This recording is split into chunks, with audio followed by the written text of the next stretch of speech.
إن الحمد لله نحمده ونستعينه ونستغفره ونعوذ بالله من شرور أنفسنا ومن سيئات أعمالنا من يهده الله فلا مضل له ومن يضلله فلا هادي له وأشهد أن لا إله إلا الله وحده لا شريك له وأشهد أن محمدا عبده ورسوله صلى الله تعالى عليه وعلى آله وصحبه وسلم تسليما كثيرا يا أيها الذين آمنوا اتقوا الله حق تقاته ولا تموتن إلا وأنتم مسلمون يا أيها الناس اتقوا ربكم الذي خلقكم من نفس واحدة وخلق منها زوجها وبث منهما رجالا كثيرا ونساء واتقوا الله الذي تساءلون به والأرحام إن الله كان عليكم رقيبا يا أيها الذين آمنوا اتقوا الله وقولوا قولا سديدا يصلح لكم أعمالكم ويغفر لكم ذنوبكم ومن يطع الله ورسوله فقد فاز فوزا عظيما أما بعد فإن خير الحديث كتاب الله وخير الهدي هدي محمد صلى الله عليه وسلم وشر الأمور محدثاتها وكل محدثة بدعة وكل بدعة ضلالة وكل ضلالة في النار أعوذ بالله من الشيطان الرجيم بسم الله الرحمن الرحيم إنا أرسلنا نوحا إلى قومه أن أنذر قومك من قبل أن يأتيهم عذاب أليم قال يا قوم إني لكم نذير مبين أن اعبدوا الله واتقوه وأطيعون يغفر لكم من ذنوبكم ويؤخركم إلى أجل مسمى إن أجل الله إذا جاء لا يؤخر لو كنتم تعلمون মহান আল্লাহর সমস্ত প্রশংসা যে আল্লাহ পাক রব্বুল আলামিন আমাদেরকে সৃষ্টি করেছেন মানুষ করে এবং আমাদেরকে হিদায়াতের জন্য অসংখ্য আম্বিয়া এবং রসুল প্রেরণ করেছেন। দরুদ ও সালাম নাজিল হোক আমাদের প্রিয় নবী শেষ নবী মুহাম্মদুর রাসূলুল্লাহ সাল্লাল্লাহু আলাইহি ওয়াসাল্লামের প্রতি, যিনি সমস্ত আম্বিয়া এবং রসুলগণের শেষ রসুল। আল্লাহুম্মা সাল্লি আলাইহি আল্লাহুম্মা বারিক আলাইহি। আজকের দর্সের বিষয়বস্তু হচ্ছে সূরা নূহের তাফসীর। কোরআনে কারীমে এমন একটি সূরা, যেই সূরা আল্লাহ পাক রব্বুল আলামিন নাজিল করেছেন নূহ আলাইহিস সালামের ঘটনা সম্পর্কে, বিশেষ করে তাতে আর অন্য কিছু আলোচনা করা হয়নি। নূহ আলাইহিস সালামের দাওয়াত, ইসলামের, তৌহিদের এবং তার কওম, তার জাতির আচরণ, তার জাতির পরিণাম, এসব আল্লাহ পাক উল্লেখ করেছেন এই ছোট্ট একটি সূরায়। যে সূরার নামকরণই হয়েছে সূরাত নূহ। নূহ আলাইহিস সালামের নামে নাম রাখা হয়েছে এই সূরার। এই সূরা আল্লাহ পাক রব্বুল আলামিন নবী করিম সাল্লাল্লাহু আলাইহি ওয়াসাল্লামের মক্কি জীবনে নাজিল করেছেন। নবী করিম সাল্লাল্লাহু আলাইহি ওয়াসাল্লামের জীবন হচ্ছে মক্কার জীবন এবং মদিনার জীবন। মক্কায় নবী করিম সাল্লাল্লাহু আলাইহি ওয়াসাল্লাম নবী হওয়ার পরে কত বছর থেকেছেন? 13 বছর। আর মদিনায় 10 বছর। এই মোট 23 বছর নবী রসুল হওয়ার পরে রাসূলুল্লাহ সাল্লাল্লাহু আলাইহি ওয়াসাল্লামের নবুয়াতি রিসালাতি জীবন। তার আগে 40 বছর কেটেছে নবী হওয়ার পূর্বে। 63 বছর মোট বয়স নবী করিম সাল্লাল্লাহু আলাইহি সাল্লামের। আল্লাহ পাক রব্বুল আলামিন এই সূরায়ে নূহ নাজিল করে নবী করিম সাল্লাল্লাহু আলাইহি সাল্লামকে মক্কার জীবনে সান্ত্বনা দিতে চেয়েছেন।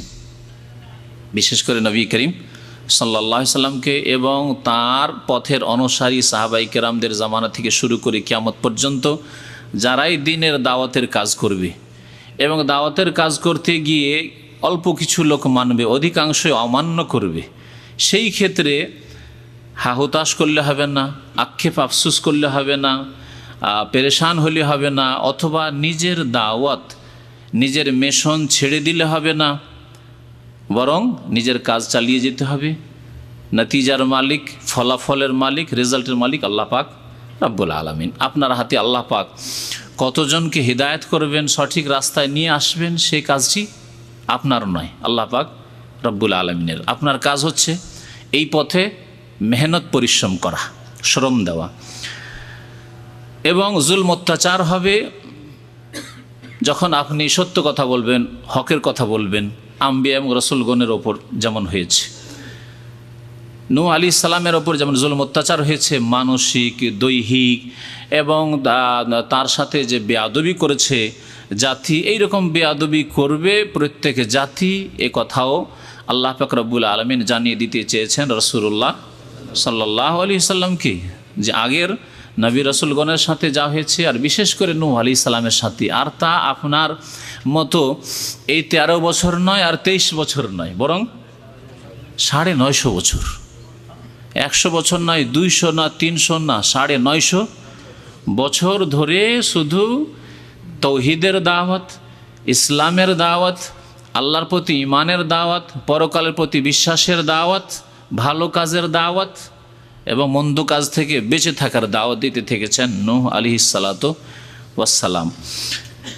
তো আয়াতের তাফসীর শুরু করি। আল্লাহ পাক রব্বুল আলামিন এই আয়াতগুলিতে ইরশাদ করছেন, ইন্না আরসালনা নূহান ইলা কওমিহি, নিশ্চয় আমি নূহ আলাইহিসসালামকে তার জাতির কাছে প্রেরণ করেছিলাম রসুল করে। আরসালনা মানে প্রেরণ করা, আরসালনা মানে পাঠানো, আরসালনা মানে রসুল করে প্রেরণ করা, রসুল বানানো। যাকে পাঠানো হয়, প্রেরণ করা হয়, তাকে রসুল বানানো হয়, দূত বানানো হয়। তো আল্লাহ পাক বলছেন, ইন্না আরসালনা নূহান, নিশ্চয় আমি আল্লাহ পাক রব্বুল আলামিন কি করেছিলাম, নূহ আলাইহিস সালামকে রসুল করে প্রেরণ করেছিলাম, ইলা কওমিহি, তার জাতির কাছে। কি উদ্দেশ্যে, কি বলার জন্য, কি মিশন নিয়ে, আনজির কওমাকা, যে হে নূহ তুমি তোমার জাতিকে সতর্ক করো। আনজির মানে সতর্ক করো, আল্লাহর আযাব থেকে সতর্ক করো, আল্লাহর বিরুদ্ধাচরণ থেকে, নাফরমানি থেকে সতর্ক করো, পাপ থেকে, অন্যায় কাজ থেকে সতর্ক করো। পাপ অন্যায় থেকে, কুফরি থেকে বেঁচে না থাকলে আল্লাহর আযাব আসবে। তাহলে আল্লাহর আযাব থেকে সতর্ক করা মানে পাপের কাজ থেকে, কুফরি থেকে সতর্ক করা। আর কুফরি থেকে, অন্যায় থেকে, পাপ থেকে সতর্ক করা মানে আল্লাহর আযাব থেকে সতর্ক করা। কারণ পাপ, গুনাহ, কুফরি এইসব হচ্ছে আল্লাহ পাকের আযাব আসার কারণ। আনজির কওমাক, হে নূহ তুমি তোমার জাতিকে সতর্ক করো, মিন ক্বাবলি আন ইয়াতিয়াহুম আযাবুন আলীম, তাদের নিকটে মর্মান্তিক শাস্তি বা যন্ত্রণাদায়ক আযাব, আযাবুন আলীম। আলাম মানে ব্যথা, বুঝেন না? আলাম আজকালকে বুঝেন, এখানে যারা আছেন, আলাম মানে কি? ব্যথা। কোনো জায়গায় পেন করছে, আপনারা কি বলছেন? ফি আলাম। যদি আরবি ডাক্তার থাকে তো গিয়ে কি বলবেন? হয় অর্ধেক ইংলিশ, অর্ধেক বাংলা, বাংলা তো বুঝবেন না, অর্ধেক ইংলিশ, অর্ধেক আরবি করে বোঝাবার চেষ্টা করবেন। তো ফিপাল আলাম, ফি পেন, হ্যাঁ, এই করে হয়তো ইংরেজিও ফুল জানছেন না, আরবিও ফুল জানছেন না, তো এদিকে একটু করে বোঝাবার চেষ্টা করবেন। তো আলাম থেকে হচ্ছে আলিম, আলাম থেকে হচ্ছে আলিম, মানে এমন আযাব যা অত্যন্ত ব্যথাদায়ক, যন্ত্রণাদায়ক, মর্মান্তিক আযাব। কালা ইয়া কওম, এই আযাব আসার পূর্বে, কারণ আযাব চলে আসলে আর কাজ হবে না, আযাব দূর হবে না, আর আযাব দেখি তখন ঈমান নিয়ে আসলে আর কাজ চলবে না। এই জন্য আল্লাহ পাক রব্বুল আলামিন কোনো জাতিকে, মাত্র একটি জাতি ছাড়া, কোনো জাতিকে মাত্র একটি জাতি ছাড়া, সেই জাতির কথা আপনাদের জিজ্ঞেস করব, আযাব দেখিয়ে দেওয়ার পরে আর অবসর দেননি, ছাড় দেননি। আযাব দেখে নিয়েছো, এখন যে আর বাঁচবে এই উপায় নেই। ফেরাউনও আযাব দেখার পরে কলেমা পড়েছিল, ঈমানের উচ্চারণ করেছিল। হ্যাঁ, এইরকম যে কোনো জাতি, নূহ আলাইহিস সালামের জাতি যখন দেখলো যে এখন তো ডুবে শেষ হয়ে যাচ্ছে, তখন তারাও ফিরে আসার কথা ভেবেছিল অথবা বলেছিল। কিন্তু এইরকম এই পাপিষ্ট যখন মওতের মুহূর্তে পৌঁছে যায় আর আযাবের ফেরেশতাদেরকে দেখে নেই, তখন তওবা করে বলে, রব্বের জীবন, আল্লাহ একবার ফিরিয়ে দাও, রব্বের জীবন লাআল্লি আমালু সালিহান, একটু ভালো আমল করে ফিরে আসবো, আর এরকম ভুল করবো না আল্লাহ, এইরকম বেনামাজি হব না, যা করেছি আল্লাহ তুমি মাফ করে একটু সময় দাও, কিছুদিন সময় দাও। আল্লাহ বলে, কাল্লা, কোশ্চিন কালো না, হবে না। আযাব দেখার পরে কোনো জাতিকে, সে মালাকুল মওত যে মৃত্যুর মুহূর্তে পৌঁছে গেছে, আযাবের ফেরেশতার পৌঁছে গেছে, এরকম আযাব হোক অথবা আসমানি আযাব হোক, জমিনি আযাব হোক, কোনো জাতিকে জাতি পর্যায়ে আল্লাহ পাকের আযাব হোক, যেমন আগের উম্মতগুলিতে এসেছে, যেসব কাফের উম্মত, পাপিষ্ট উম্মত, সেসব ধ্বংস করার জন্য, লূত আলাইহিস সালামের জাতিকে ধ্বংস করার জন্য, আরও বহু জাতিকে, আদ সামুদকে ধ্বংস করার জন্য যেসব আযাব এসছে, তখন তারা ফিরে আসে, আল্লাহ পাক আর সুযোগ দেননি। একমাত্র একটি জাতি, কোন জাতি?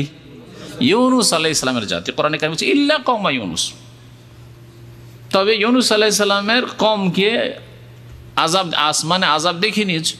দেখার পরে যখন মাঠে দৌড় দিয়ে সব ছেলে মেয়ে বাল বাচ্চা গরু ছাগল বেঁধে নিয়ে এসে আল্লাহর সামনে এবার কান্নাকাটি শুরু করে দিল। আর ইউনূস আলাইহিস সালাম তো রাগ করে জাতিকে ছেড়ে দিয়ে চলে গেছেন, আল্লাহ পাক তাদেরকে মাফ করে দিয়েছিলেন। কোরআনে কারীম আল্লাহ পাক এই ঘটনা বয়ান করেছেন।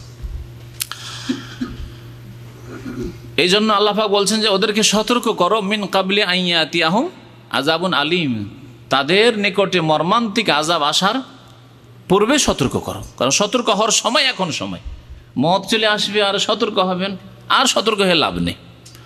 পশ্চিম দিক থেকে সূর্য উঠে যাবে আর সতর্ক হবেন, সকলে সারা বিশ্বের মানুষ সতর্ক হবে, আর লাভ নেই। এই জন্য তওবার দরজা কখন বন্ধ হয়? দুইটি ক্ষেত্রে তওবার দরজা বন্ধ হয়ে যায়। একটি ক্ষেত্রে প্রত্যেক মানুষের ওপর এই সময়টি আসে, সেটা হচ্ছে মৃত্যু মুখে যখন পতিত হয়ে যায়, মৃত্যুর মুহূর্ত চলে এসেছে, আযাবের ফেরেশতাদেরকে অবলোকন করে নিয়েছে, দেখতে পেয়ে নিয়েছে যে আর উপায় নেই, আমাকে যেতেই হবে। জিভা বের করেছে, চোখ বড় বড় করে দিয়েছে, হায় আমার বিবি গেল রে, হায় রে আমার ছেলে মেয়ে গেল, হায় কী হলো আমার ছেলে, 1 বছরের ছেলে এতিম হয়ে যাবে রে, হ্যাঁ এত ধন সম্পদ আমি কিছুই ভোগ করতে পারলাম না, হায় নতুন বাড়ি করলাম একদিনও থাকতে পারলাম না, কি করলাম, হায় কি করলাম। এই সময় তওবার দরজা বন্ধ হয়ে গেছে, ব্যাস। ইউকবালু তাওবাতুল আবদে মা লাম ইউগারগির, নবী করিম সাল্লাল্লাহু আলাইহি ওয়াসাল্লাম বলেছেন। আর এই সময়টি প্রত্যেক মানুষের জীবনে আসবে না, আসবে না? এমন এক সময় আসবে যখন সংশোধনের চেষ্টা করবেন। যারা ভালো মানুষ তারাও ভাবে যে হাই আমি 5 ওয়াক্ত নামাজ পড়লে, হাই তাহাজ্জুদ কেন পড়িনি, আল্লাহ যদি একটু সময় দিত আমি তাহাজ্জুদ ধরে নিতাম আজকে থেকে। হাই আমি দিন কেন শিখিনি, অনেক কিছু জানি না, আমি কেন শিখিনি, যদি কিছু আর সময় পেতাম অনেক কিছু শিখতাম। হ্যাঁ আমার অনেক কিছু করার ছিল, করণীয় অনেক কিছু করিনি, যদি একটু সময় পেতাম আরও কিছু করতাম। প্রত্যেকে আফসোস করতে থাকবো, হাই কি করলাম, হাই কি করলাম, 60 বছর 70 বছর বয়স চলে গেল, আমি তো জানি না যে হঠাৎ করে এই সময় মৌত চলে আসবে। আমি ভাবছিলাম আরও 10 বছর বাঁচবো, আরও 20 বছর বাঁচবো, আরও সময় আছে। এই সময় তওবার দরজা বন্ধ হয়ে যাবে, প্রত্যেকের তওবার দরজা বন্ধ হয়ে যাবে। আরেকটি তওবার দরজা হচ্ছে আম দরজা, সেই দরজা যারা কিয়ামতের সময় দুনিয়ায় বেঁচে থাকবে, পৃথিবীতে থাকবে, ওই সব মানুষের দরজা, সকল মানুষের দরজা একসাথে বন্ধ হয়ে যাবে। তওবার দরজা সেটি হচ্ছে হাত্তা তাতুলা শামসু মিন মাগরিবিহা, নবী করিম সাল্লাল্লাহু আলাইহি ওয়াসাল্লাম বলেছেন যখন পশ্চিম দিক থেকে সূর্য উদয় হয়ে যাবে তওবার দরজা বন্ধ হয়ে যাবে।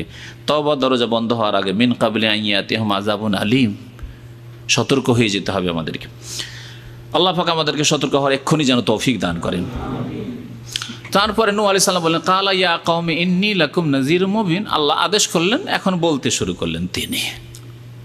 বললেন নূহ আলাইহিস সালাম, ইয়া কওমে, হে আমার সম্প্রদায়, হে আমার জাতি, ইন্নী লাকুম নাযীরুম মুবিন, আমি তোমাদের জন্য সুস্পষ্ট সতর্ককারী।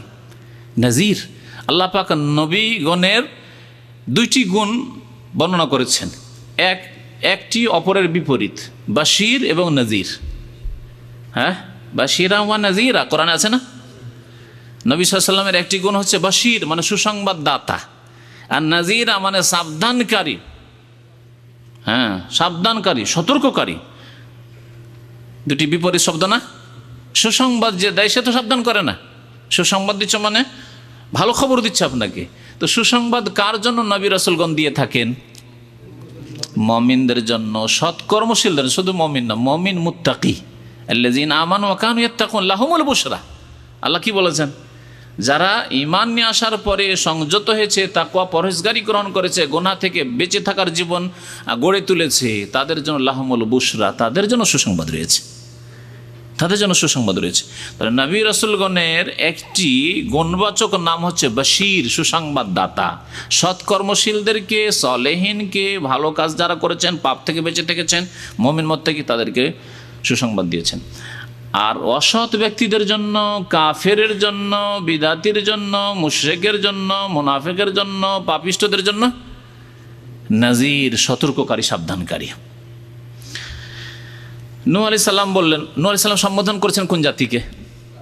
কাফের জাতিকে, পাপিষ্ঠ জাতিকে, অপরাধী জাতিকে। সুতরাং এখানে বাশির বলা হয়নি, বলেছেন নাযীর, সতর্ক করছি তোমাদেরকে।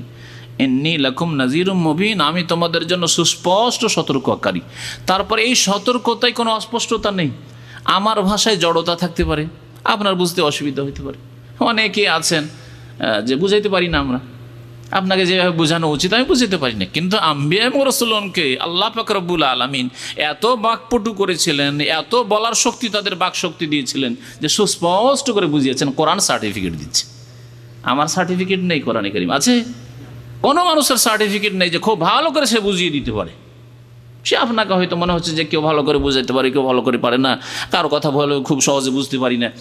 কিন্তু আল্লাহ পাক রব্বুল আলামিন নবীগণকে দেখেন কত সুন্দর সার্টিফিকেট দিয়েছে। ইন্নী লাকুম নাজির, সতর্ককারী, মুবিন, বয়ান থেকে, বয়ান বলেন না, বয়ান স্পষ্টকারী, নাজির সুস্পষ্টভাবে সতর্ক আমি করে দিচ্ছি। এমন কোনো অস্পষ্টতা নেই যে বুঝতে পারলেন না তাওহীদ, বুঝতে পারলেন না রিসালাত, বুঝতে পারলেন না আখিরাত, বুঝতে পারলেন না আল্লাহর গুণাবলী, বুঝতে পারলেন না জান্নাত জাহান্নাম, আকীদা।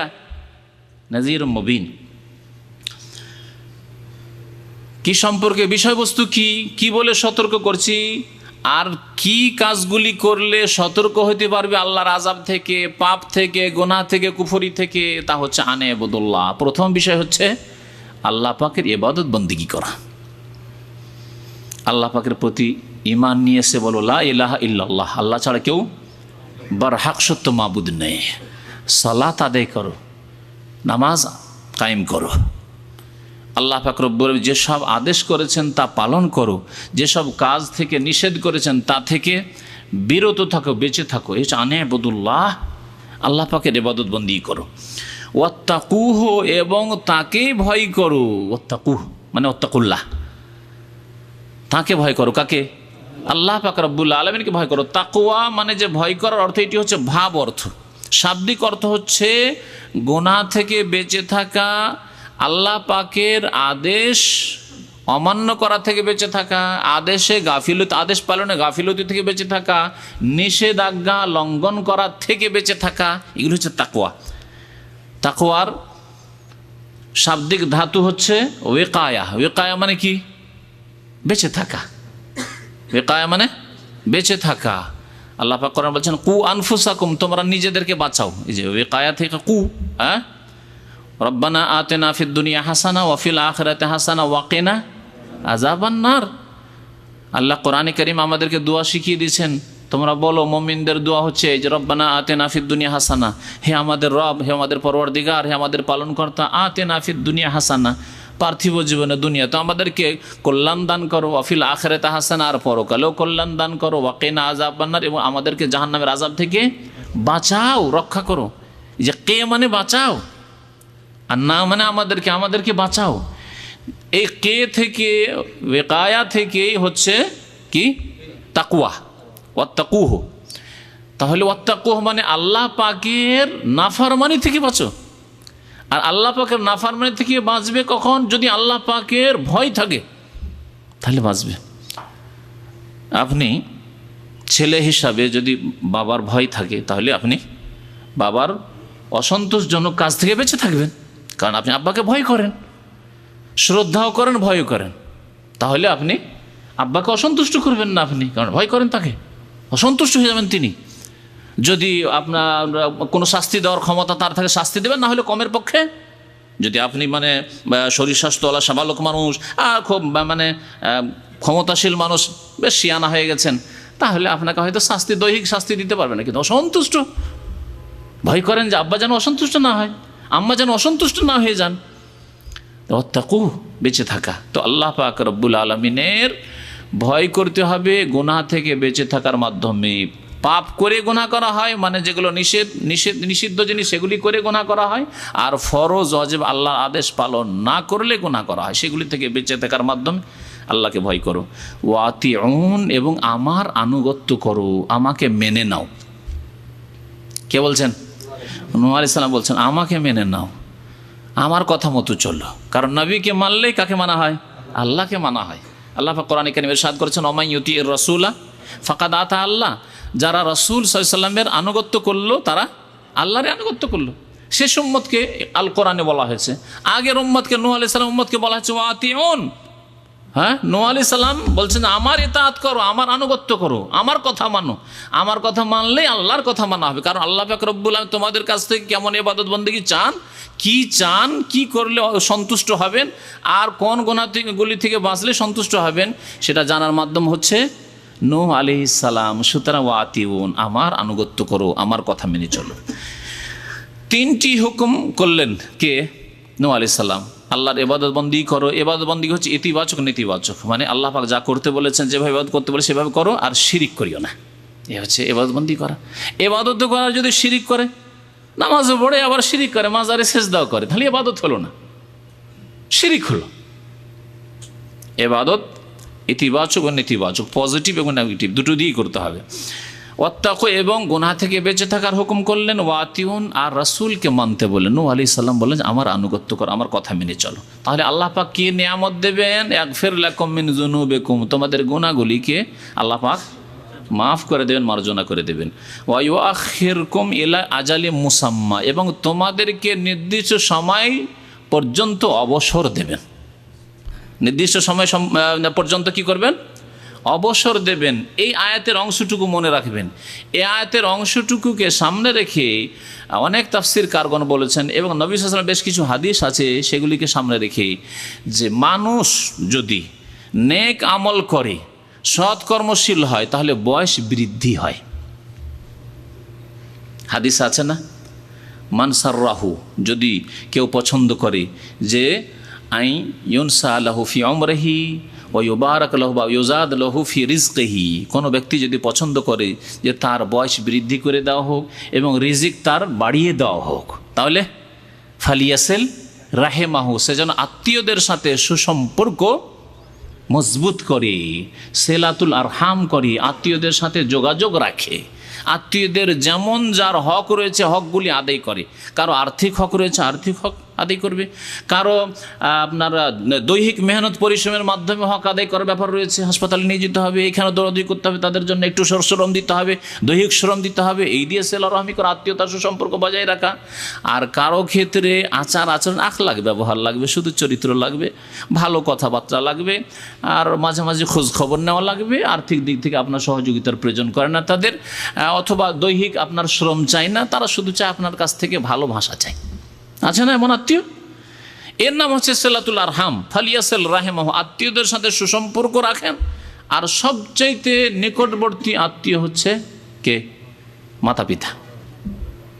আল্লাহ পাকের ইবাদতের পর আল্লাহ বলছেন অবিল ওয়ালিদাইন ইহসানান, যাকে বিররুল ওয়ালিদাইন বলা হয়। এই জন্য হাদিসের আলোকে আত্মীয়দের সাথে সুসম্পর্ক রাখা আম কথা।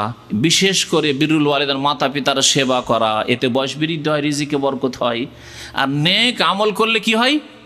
বয়স বৃদ্ধি হয়। আল কোরআন বলছে আল্লাহর ইবাদত বন্দি করো, আল্লাহকে ভয় করো, মুত্তাকি পরহেজগার হও, আর রাসূলের আনুগত্য করো, তাহলে আল্লাহ গুনাহ খাতা মাফ করে দেবেন। ওয়া ইউআখিরকুম ইলা আজালিম মুসাম্মা, নির্দিষ্ট সময় পর্যন্ত তোমাদেরকে ছাড় দেবেন আল্লাহ দুনিয়াতে, কিছুদিন রাখবেন দুনিয়াতে তোমাদেরকে সহি সালামতে। এর বিপরীত অর্থ, যদি তোমরা আল্লাহর ইবাদত বন্দেগী না করো, আল্লাহকে ভয় না করো, তাকওয়া অর্জন না করো, যদি রাসূলের আনুগত্য না করো, বিদাতি রাস্তা নাও, নবী সাল্লাল্লাহু আলাইহি ওয়াসাল্লামের তরিকায় যদি না চলো, নূহ আলাইহিস সালামের তরিকায় তার জাতিকে বলা হচ্ছে যদি না চলো, তাহলে আল্লাহ পাক তোমাদেরকে নির্দিষ্ট সময়ের জন্য ছাড় দেবেন না, এক্ষুনি ধরবেন আল্লাহর আযাবে। ঠিক না? তাহলে কি বোঝা গেল? যে নেক আমল করলে বয়স বৃদ্ধি হয়, রিজিকে বরকত হয়।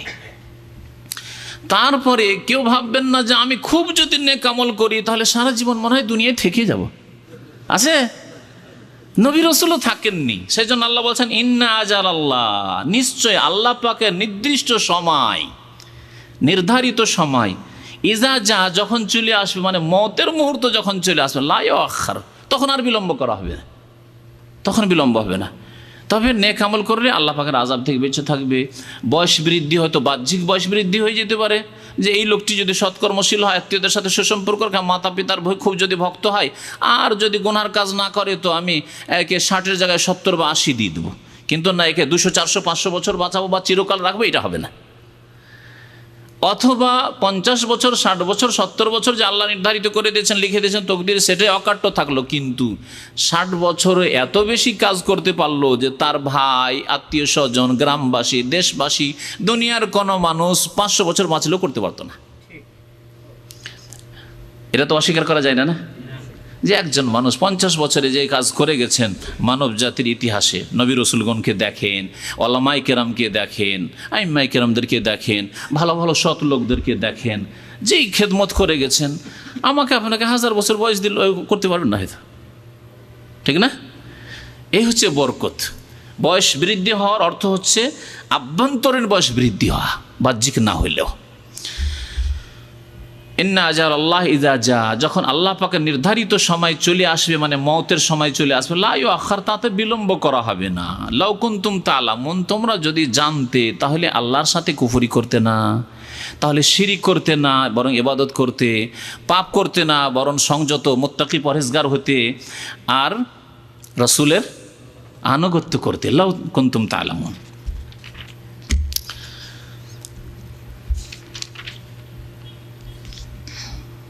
তারপরে নূহ আলাইহিস সালাম আল্লাহ পাক রব্বুল আলমিনের হুকুমে দিনের দাওয়াত করতে থাকলেন। সংক্ষেপ করে দেওয়া হয়েছে এই সূরা নূহে।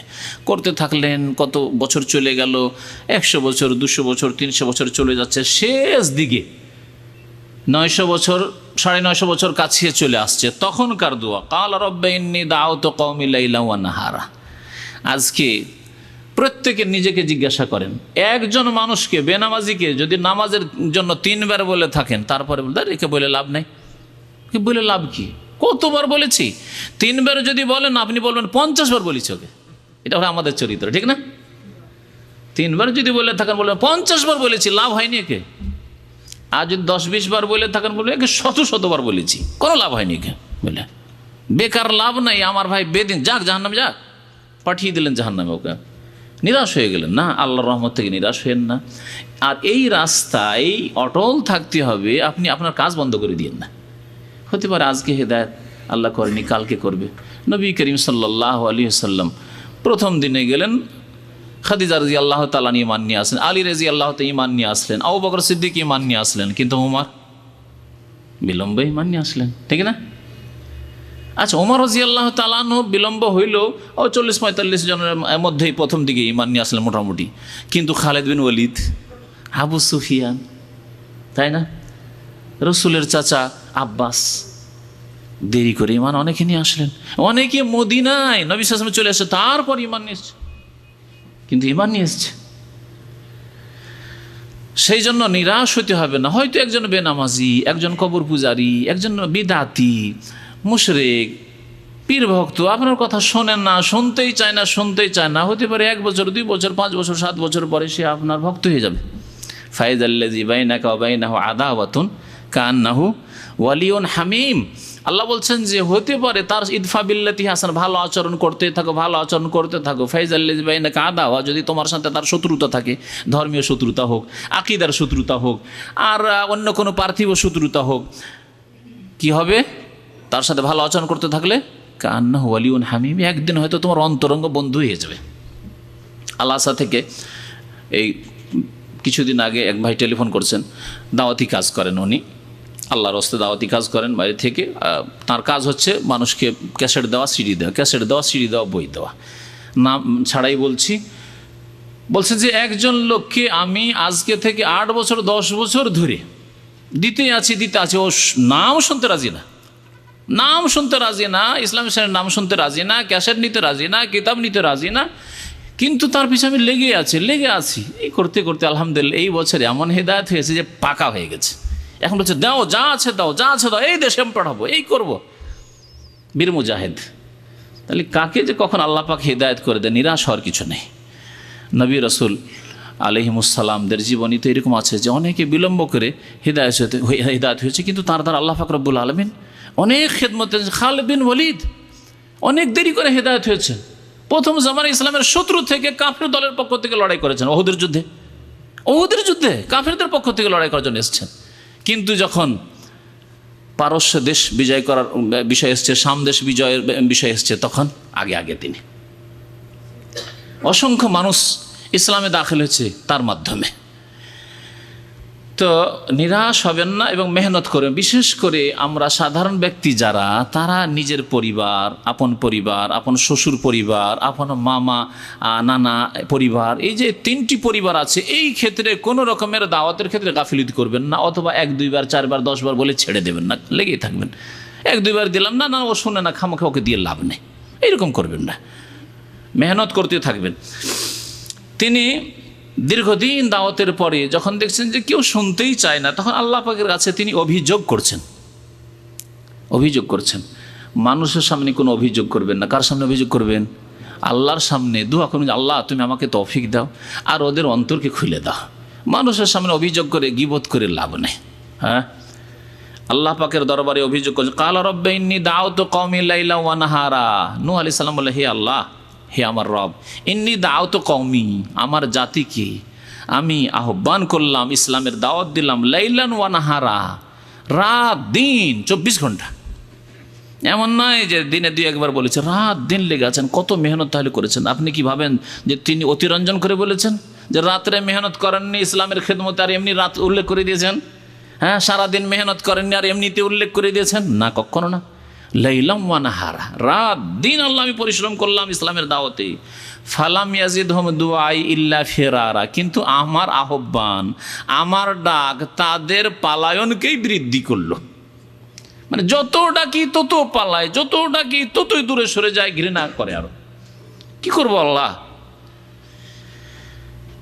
ওয়া ইন্নী কুল্লামা দাউতুহুম, শুধু তাই নয়, বলছেন নূহ আলাইহিস সালাম যে আমি যখনই তাদেরকে ডাকি, কি জন্য আমি ডাকি আল্লাহ? তুমি তো ভালো করে জানো, তাগফির লাহুম, যে তুমি তাদের গুনাহ খাতা মাফ করবে। তারা যদি আমার দাওয়াতে সাড়া দেয়, আমি যে কথা বলছি তার প্রতি যদি ঈমান নিয়ে চলে আসে, মানে আল্লাহর প্রতি ঈমান নিয়ে চলে আসে, পরকালের প্রতি ঈমান নিয়ে চলে আসে, সৎকর্মশীল হয়ে যায়, তাগফির লাহুম, আল্লাহ তুমি তাদের মাফ করে দিবে। তাহলে ভালোর জন্য তাদের ডাকছি। জাআলু আসাবিআহুম ফি আযানিহিম, তখন তারা তাদের আঙ্গুলগুলিকে তাদের কানে ঢুকিয়ে নেয়। শুনবো না, শুনতে পাচ্ছি না, আমি বলছি কিন্তু আমি শুনতে পাচ্ছি না। জাআলু আসাবিআহুম ফি আযানিহিম, কানে ঢুকিয়ে নেয়। আর কি করে? ওয়াস্তাগশাউ সিয়াবাহুম, কাপড় দিয়ে তারা তাদের মাথাকে ঢেকে নেয়। ওয়াস্তাগশাউ সিয়াবাহুম, কাপড় দিয়ে মুখমণ্ডল মাথা ঢেকে নেয়। না, একে দেখবই না, দেখতে চায় না, একে দেখতে রাজি না। দেখবেন শিরিক করার লোক, বিদাতি লোক যদি দিনের দায়কে দেখে, যদি দেখে যে রাস্তা দিয়ে টান দিবে আর এক রাস্তা দিয়ে, এসব দেখাই করবো না, একে সালামই দেবো না। এটি হচ্ছে নূহ আলাইহিস সালামের কাফের কওমের চরিত্র। ওয়াস্তাগশাউ সিয়াবাহুম ওয়া আসারু, তারা জিদ করা শুরু করেছে, জেদি হয়ে পড়েছে। ইসরার মানে জিদ করা। তারা জিদ করা শুরু করেছে। ওয়াস্তাকবারু ইস্তিকবারা, এবং তারা বড়ই অহংকার প্রদর্শন করেছে। যখনই তাদেরকে দাওয়াত দিয়েছি খালি অহংকার করা, এমন অহংকার করতো। আল্লাহ পাক রব্বুল নূহ আলাইহিস সালামের ঘটনা কোরআনে কারীম খুব বেশি করে বর্ণনা করেছেন। সবচাইতে বেশি আল্লাহ পাক বর্ণনা করেছেন কোন নবীর ঘটনা বলতে পারেন? হ্যাঁ, মূসা আলাইহিস সালামের ঘটনা। মূসা আলাইহিস সালামের ঘটনা। তারপরে, কারণ মূসা আলাইহিস সালামের ঘটনা থেকে অনেক কিছু শিখার আছে।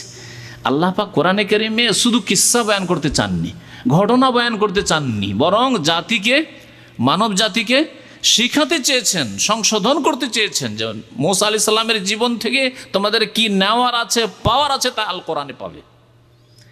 তারপরেই নূহ আলাইহিস সালামের ঘটনা আল্লাহ পাক বয়ান করেছেন সূরা নূহে প্রায় 25টি আয়াতে। সূরায় কি বললাম? সূরা নূহ না, সূরা নূহের তো আলোচনায় চলছে। সূরা হুদের 25টি আয়াতে আল্লাহ পাক রব্বুল আলামিন নূহ আলাইহিস সালামের ঘটনা বয়ান করেছেন। যদি সময় থাকে তো সেই আয়াতগুলিকেও তুলে ধরবো, যাতে দোয়াগুলি বর্ণনা করা হয়েছে নূহ আলাইহিস সালামের। নূহ আলাইহিস সালামের এমনকি ছেলে নাফরমানি করলো, ছেলের জন্য দোয়া করলেন, আল্লাহ পাক রব্বুল আলামিন নিষেধ করলেন। এবং ছেলেকে যখন ডাকলেন যে চলে আসো বাবা, চলে আসো, ঈমান নিয়ে আসো, এখন শেষ সময়, এখনও সুযোগ আছে। না না না না, পাহাড়ের উপরে চলে যাবো, আমি বেঁচে যাব।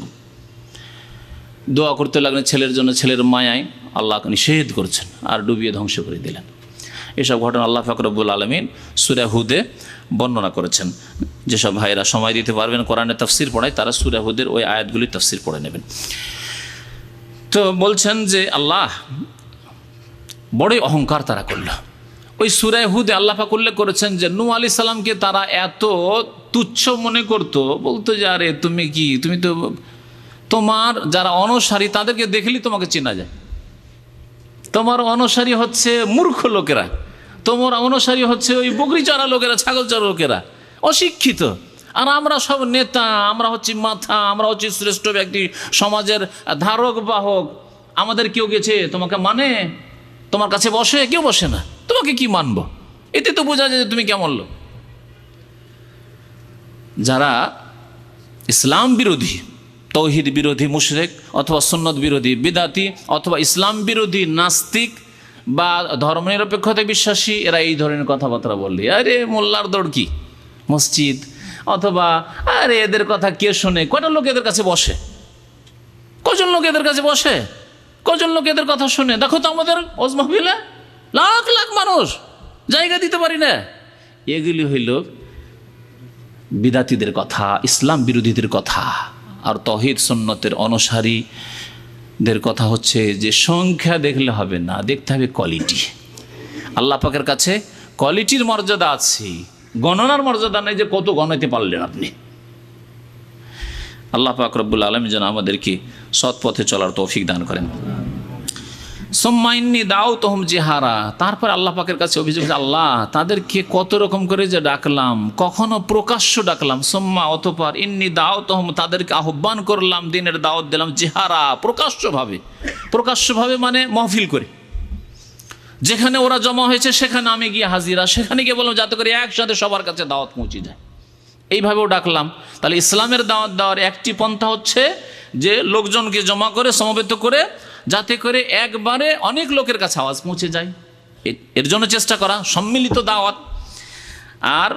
আর একটি তরিকা হচ্ছে অনেক সময় সম্মিলিত দাওয়াত ফলপ্রসূ হয় না, বিশেষ করে অমুসলিমকে যদি দাওয়াত দিতে যান, বিদাতি যারা মাদ্রাসায় পড়েছে কিছু লোক, ওদেরকে সম্মিলিত দাওয়াত দেন, এতগুলি লোকজনের মাঝে সংশোধন করবে না, কারণ আত্ম অহংকার চলে আসবে, শয়তান সুযোগ নেবে যে তুইও তো মাদ্রাসায় পড়েছিস, তুই কি কম জানিস নাকি, তুই তো আরবি বুঝিস, সুতরাং এই সব লোকের মাঝে তুই যদি বলি যে এতদিন আমি ভুল পথে ছিলাম, তোর মানহানি হবে, মান সম্মান চলে যাবো, হেদায়েত হবে না। কিন্তু নির্জনে যদি দাওয়াত দেন এটি কাফেরকে, তাহলে সে হয়তো ওই কাফেরগুলো অন্য কাফেরকেও ভয় করবে না, অথবা ওই বিদাতি যদি মাদ্রাসে কিছু পড়েছে সে বিদাতি, সে আর লজ্জা পাবে না, তখন হয়তো আপনার কথা কবুল করবে যে না কথা ঠিকই বলছেন, কোরআন হাদিসেরই কথা, আমাদের মানা উচিত, বলবে না। তো এই জন্য মাঝে মাঝে একাকী দাওয়াত দেওয়া, কখনো সম্মিলিত দাওয়াত দেওয়া, কখনো একাকী দাওয়াত দেওয়া ফলপ্রসূ। তাই নূহ আলাইহিস সালাম বলছেন সুম্মা ইন্নী দাউতুহুম জিহারা, আল্লাহ প্রকাশ্য আমি তাদেরকে দাওয়াত দিলাম, সুম্মা ইন্নী আলানতু লাহুম, কখনো কখনো ঘোষণা করে দাওয়াত দিলাম, উচ্চ স্বরে দিলাম, ওয়া আসরারতু লাহুম ইসরার, আর কখনো কখনো আবার চুপি সুরে দাওয়াত দিলাম, লুকিয়ে লুকিয়ে, গোপনে গোপনে, বাড়িতে বাড়িতে গিয়ে, একা একা, যাতে করে কেউ কাউকে লজ্জা না পায়, কেউ কাউকে ভয় না করে, নেতাকে বলে ভয় না করে, বা অমুক নেতাকে বলে ভয় না করে, অমুক ব্যক্তিকে ভয় না করে, সেজন্য একা একা লুকিয়েও আমি তাদেরকে দাওয়াত দিচ্ছি, কোনো রাস্তা ছাড়িনি আল্লাহ, সব রাস্তা আমি অবলম্বন করেছি। ফাকুলতু, এবং তাদেরকে বলেছি যে তোমরা যদি ঈমান নিয়ে আসো, তোমরা যদি সৎকর্মশীল হয়ে যাও, আল্লাহর দিকে ধাবিত হও, তাহলে আল্লাহ পাক তোমাদেরকে দুনিয়ারও ফলাফল দেবেন, পরকাল তো দেবেন কিন্তু দুনিয়ারও ফলাফল দেবেন। ফাকুলতু বলছেন নূহ আলাইহিস সালাম, আমি তাদেরকে বললাম ইস্তাগফিরু রাব্বাকুম, তোমরা আল্লাহর কাছে ক্ষমা চাও, মাগফিরাত কামনা করো ঈমানের মাধ্যমে, সৎ আমলের মাধ্যমে, এবং আল্লাহর কাছে তারপরে ক্ষমা চাও। ঈমান না হলে তার ক্ষমা চাইবে না কেউ, আল্লাহর প্রতি ঈমান নিয়ে আসবে, পরকালের প্রতি ঈমান নিয়ে আসবে, এবং আল্লাহকে বলবে আল্লাহ তুমি আমাদেরকে মাফ করে দাও। ইস্তাগফিরু রাব্বাকুম ইন্নাহু কানা গাফফারা, কারণ আল্লাহ পাকের নাম হচ্ছে মার্জনাকারী, গাফফার, আল্লাহ পাকের নাম গাফফার, গাফুর, মার্জনাকারী।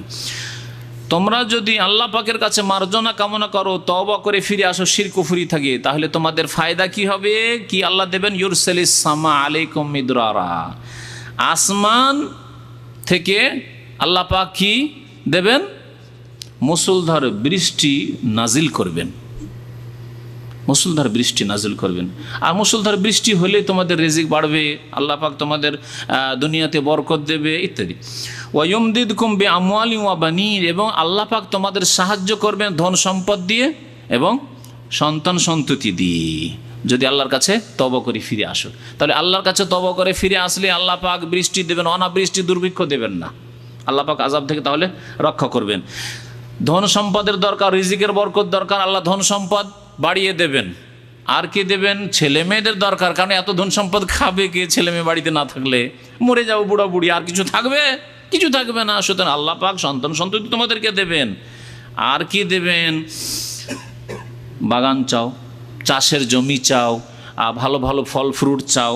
তাই আল্লাহ পাক বলছেন আল্লাহকুম জান্নাত, তোমাদের জন্য আল্লাহ পাক বাগান সমূহ সৃষ্টি করে দেবেন, বাগান তৈরি করে দেবেন। বৃষ্টি হবে, জমিনে উর্বর শক্তি বাড়বে, আল্লাহ পাক বরকত দিবেন, তখন ভালো ভালো বাগান তোমাদের তৈরি হবে। আল্লাহকুম আনহার, এবং আল্লাহ পাক তোমাদের জন্য নদী নালা সৃষ্টি করে দেবেন, নদী নালা প্রবাহিত করবে, কারণ নদীরও প্রয়োজন রয়েছে।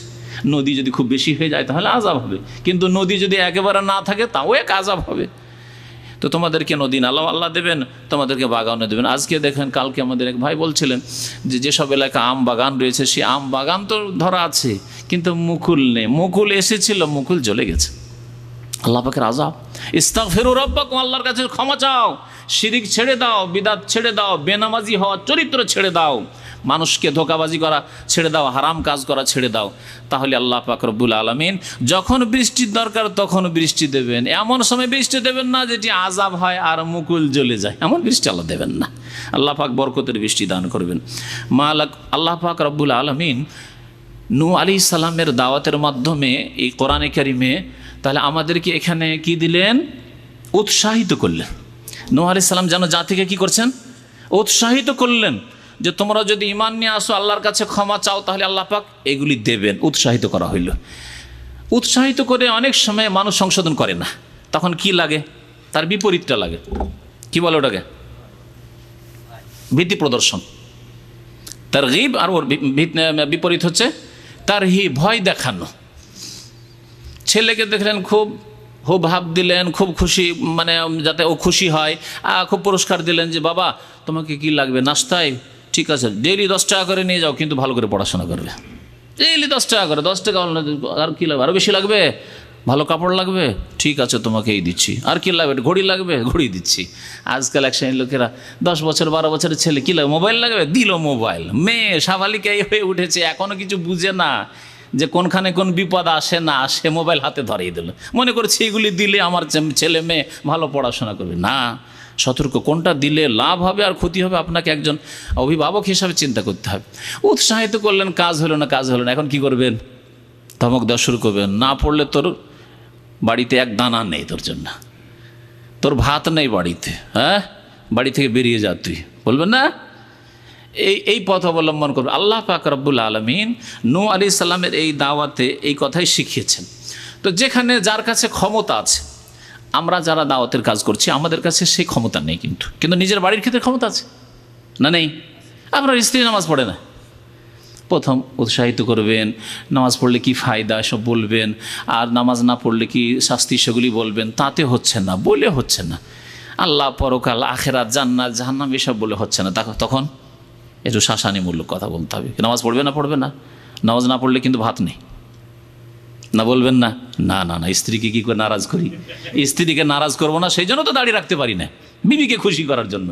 তাহলে কি করে আবার বলে যে না, নামাজ না পড়লে তোমার দানা নেই এখানে? না, এসব বলা যাবে না, না, চলবে না।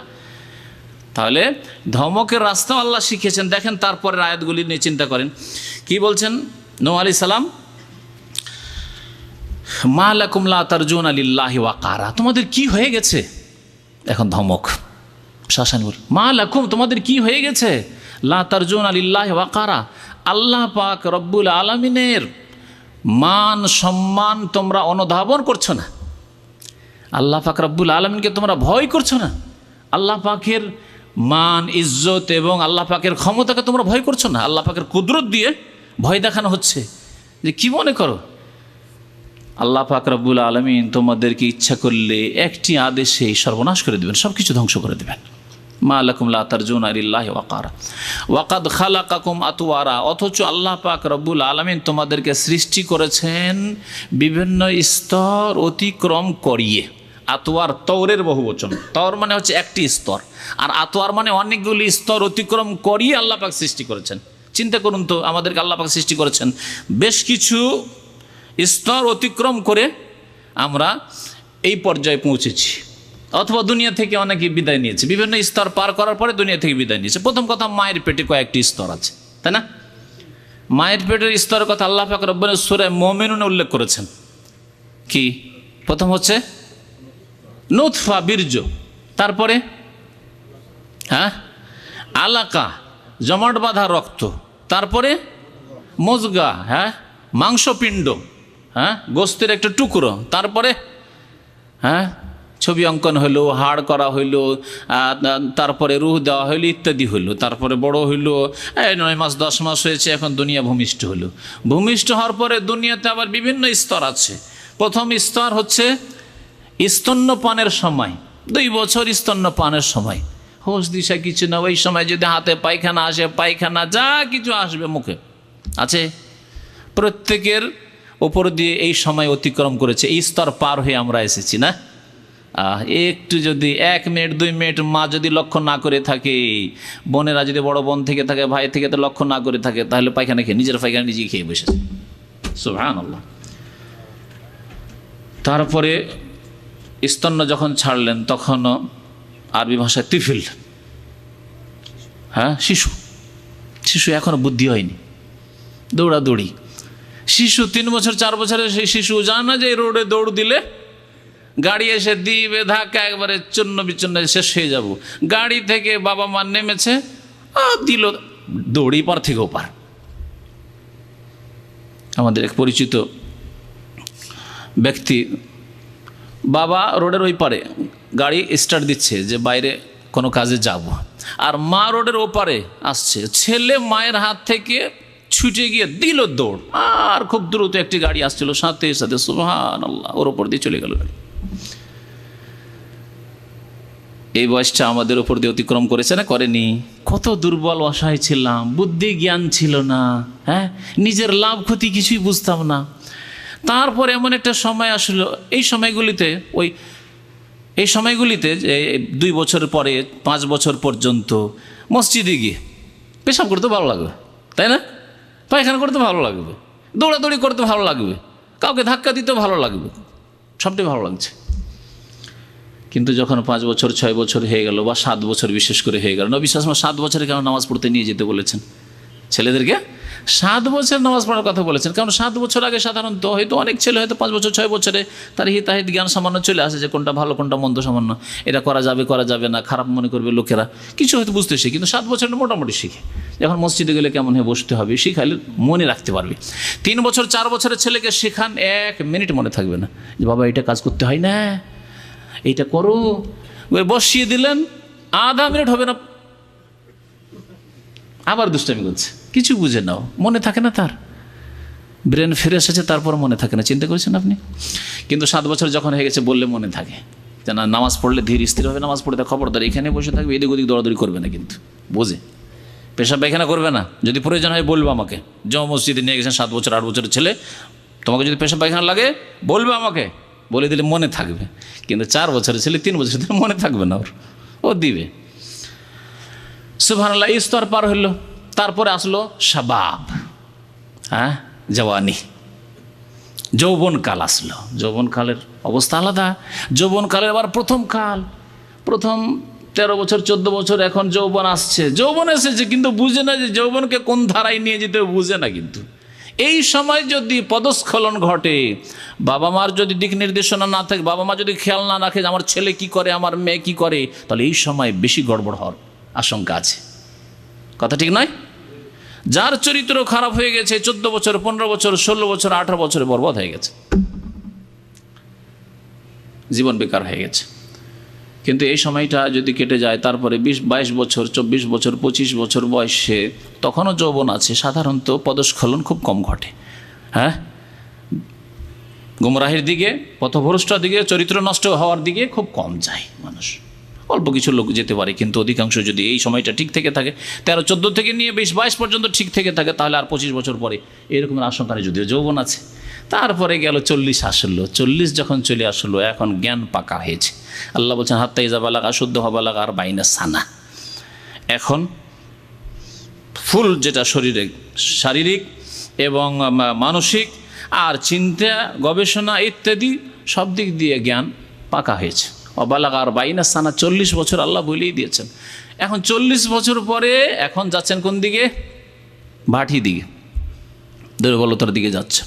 তারপরে কিছুদিন 40 থেকে 50 চললো, পাকা জ্ঞানের মধ্যেই থাকলেন, আর মোটামুটি শরীর হয়তো আর রোগ যদি না থাকে শারীরিক, তাহলে মোটামুটি ভালোই আছেন। 50-এর পরে এখন শেখ মানে বৃদ্ধ হইতে লেগেছেন, এলেমের শেখ না, বয়সের শেখ হইতে লেগেছেন, তাই না?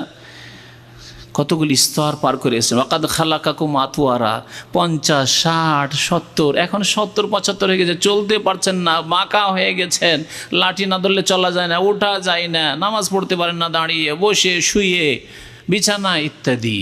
এমন অবস্থায় চলে গেলেন, আর কোনো হুঁশ থাকে না। 1 ঘন্টা পর পর যদি খেতে না দেয় তো কাঁদতে শুরু করেন ভেড়ার মতো, ঠিক না? আল্লাহু আকবার। এমন বৃদ্ধ মানুষকে দেখেছি 80 বছর 85 বছর বয়সে, যে ছোট ছেলে 3 বছর 4 বছরের ছেলে যেমন কান্না, খাবার দিতে দুধ দিতে 5 মিনিট কেন 1 মিনিট দেরি হলে যেমন কান্না শুরু করে, ওই রকম কান্না শুরু করছে। দেখেছেন এরকম লোক? জি। ওয়াকাদ খালাকাকুম আতওয়ারা, আল্লাহ পাক তোমাদেরকে বিভিন্ন পর্যায়ে অতিক্রম করিয়েছেন, তোমাদেরকে সৃষ্টি করেছেন বিভিন্ন বা নানান স্তর অতিক্রম করিয়ে। আল্লাহ পাক তোমাদেরকে সৃষ্টি করলেন, তোমাদেরকে এগুলি কেউ দান করেনি, তারপরে আল্লাহ পাক রব্বুল আলামিনকে তোমরা ভয় করো না, আল্লাহ পাকের মান মর্যাদার খেয়াল রাখো না, আল্লাহ পাকের প্রতি ঈমান নিয়ে আসো না। আলাম তারাও, আরও দেখো, তোমাদের সৃষ্টির চাইতেও বিশাল সৃষ্টি আল্লাহ সৃষ্টি করেছেন। আলাম তারাও কাইফা খালাকাল্লাহু সাবা সামাওয়াতিন তিবাকা, তোমরা কি দেখো না?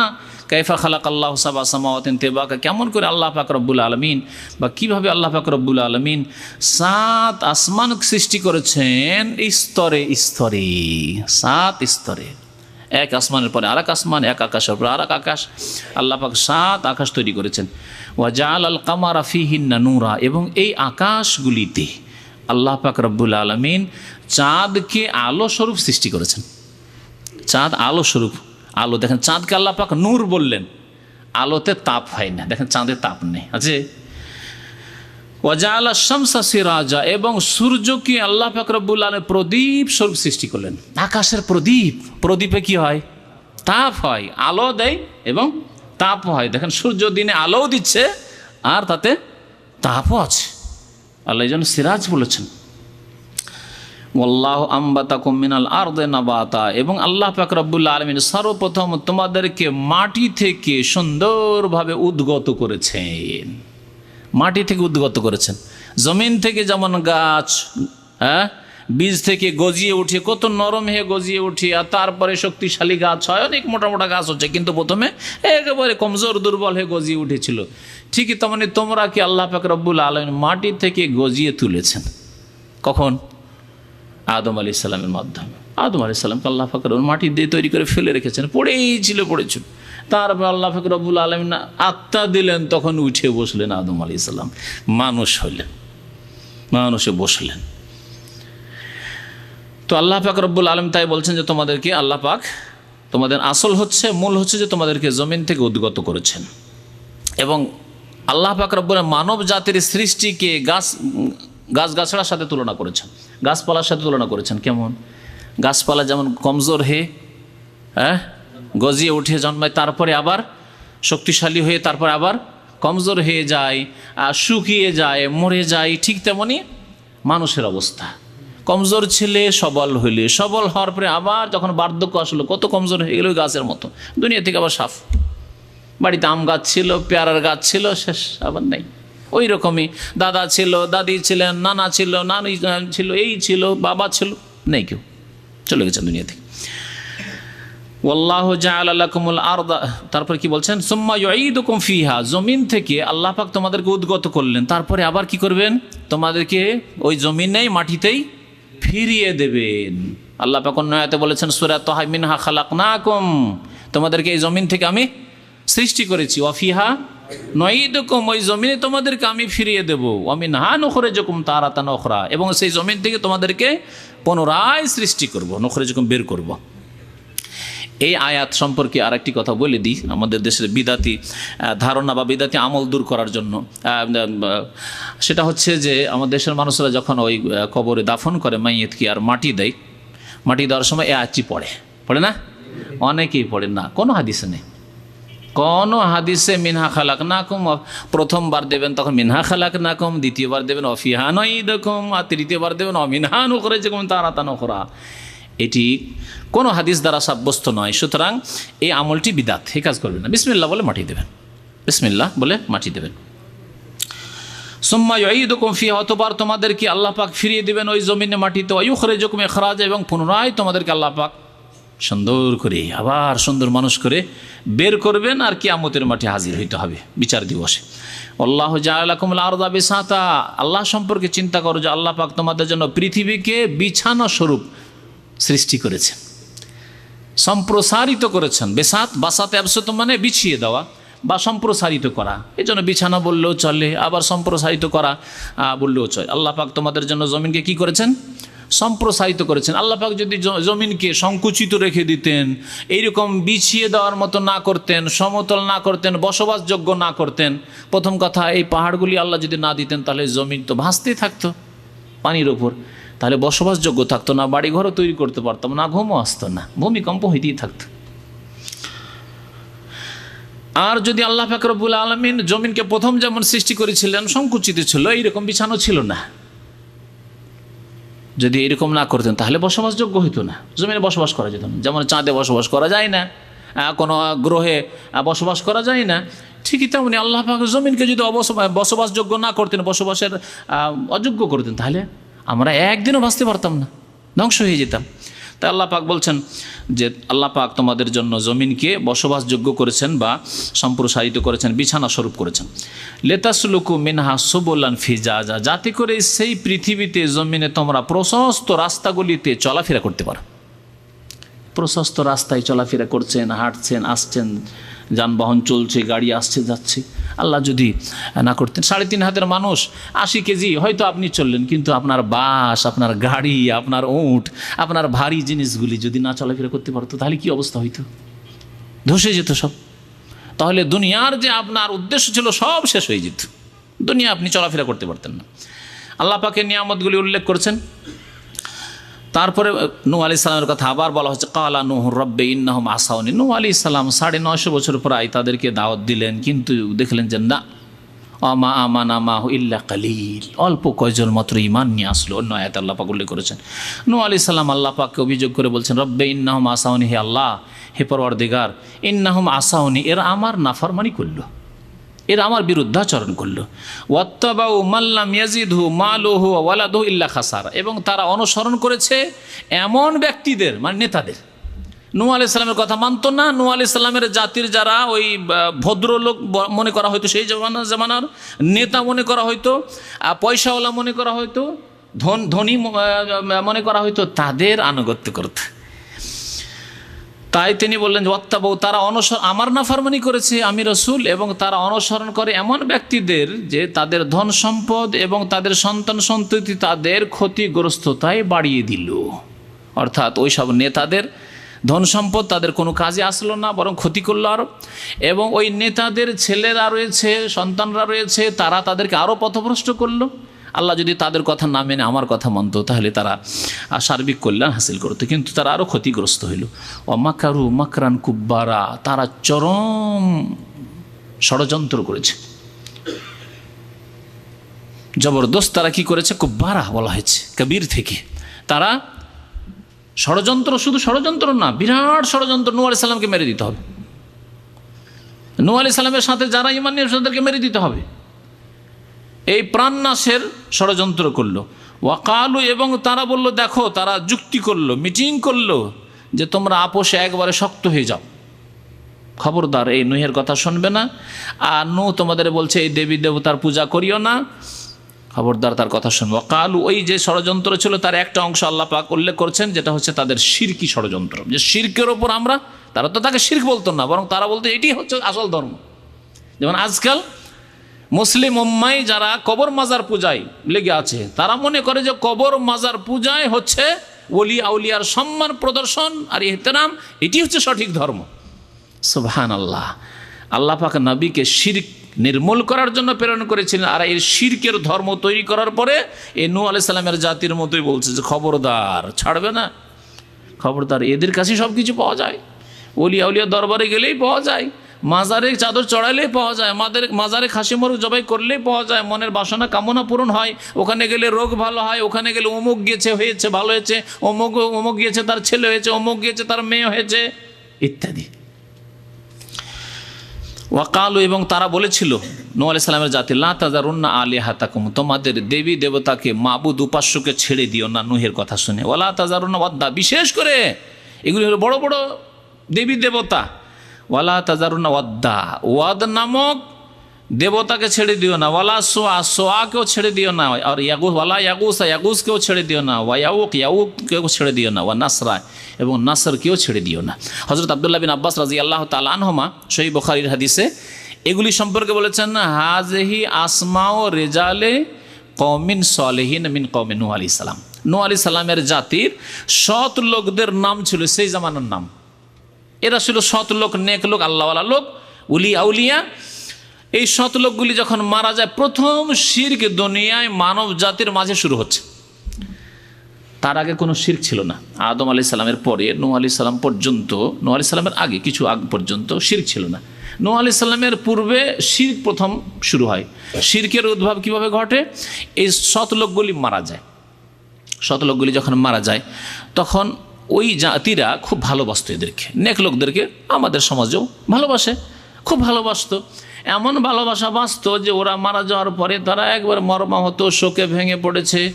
ইবলিস শয়তান, এই বুড়া শয়তান, আদম আলাইহিস সালামকে জান্নাত থেকে যে বুড়া শয়তান বের করেছিল, এই বুড়া শয়তান একদিন আলখাল্লা জুব্বা লাগিয়ে আর দাড়ি টাড়ি নিয়ে আর ঢিলা ঢালা পোশাক নিয়ে, টুপি পাগড়ি নিয়ে এসে বলছে যে তোমরা কি করো? যার কি করব, আমাদের মাঝে যারা ছিল নেক মানুষ, ওলিয়া আউলিয়া, তারা চলে গেছে, আমরা বেকার পাপি তাপির লোক, আর দুনিয়ায় থেকে লাভ কি? ওই জন্য মর্মাহত অবস্থা, আমরা শোকে, খুব শোকে আছি, দুশ্চিন্তে আছে, আমাদের মধ্যে তো আর ওইরকম ওলিয়া আউলিয়া লোক নেই। তখন ওই ইবলিস বুড়া বলছে, এক কাজ করো, তারা মরে গেলে কি হবে? তাদেরকে সামনে রেখে বদবন্দি করতে পারবে। কাজ করো, তাদের প্রতিমূর্তি তৈরি করো, আর ওদের অনুমান করে এই যে লোকগুলি ছিল, ওলিয়া উলিয়া ছিল, তাদের প্রতিমূর্তি তৈরি করে তোমরা যেই জায়গায় উপাসনা করে বদবন্দি করো আর নামাজ পড়ো, ওই জায়গায় রেখে দেবে, ওই জায়গায় রাখা থাকবে। তাহলে ওদেরকে দেখলেই ওই ওলিয়া উলিয়াদের কথা মনে হবে, তখন মনটা লাগবে ইবাদতবন্দিতে, আল্লাহ পাকের ইবাদতবন্দি করবে। কিন্তু এদেরকে দেখলে তোমাদের ঈমান তাজা হবে। সরাসরি কিন্তু ঈমান হরণ করে না ইবলিস শয়তান, ধীরে ধীরে ধীরে ধীরে।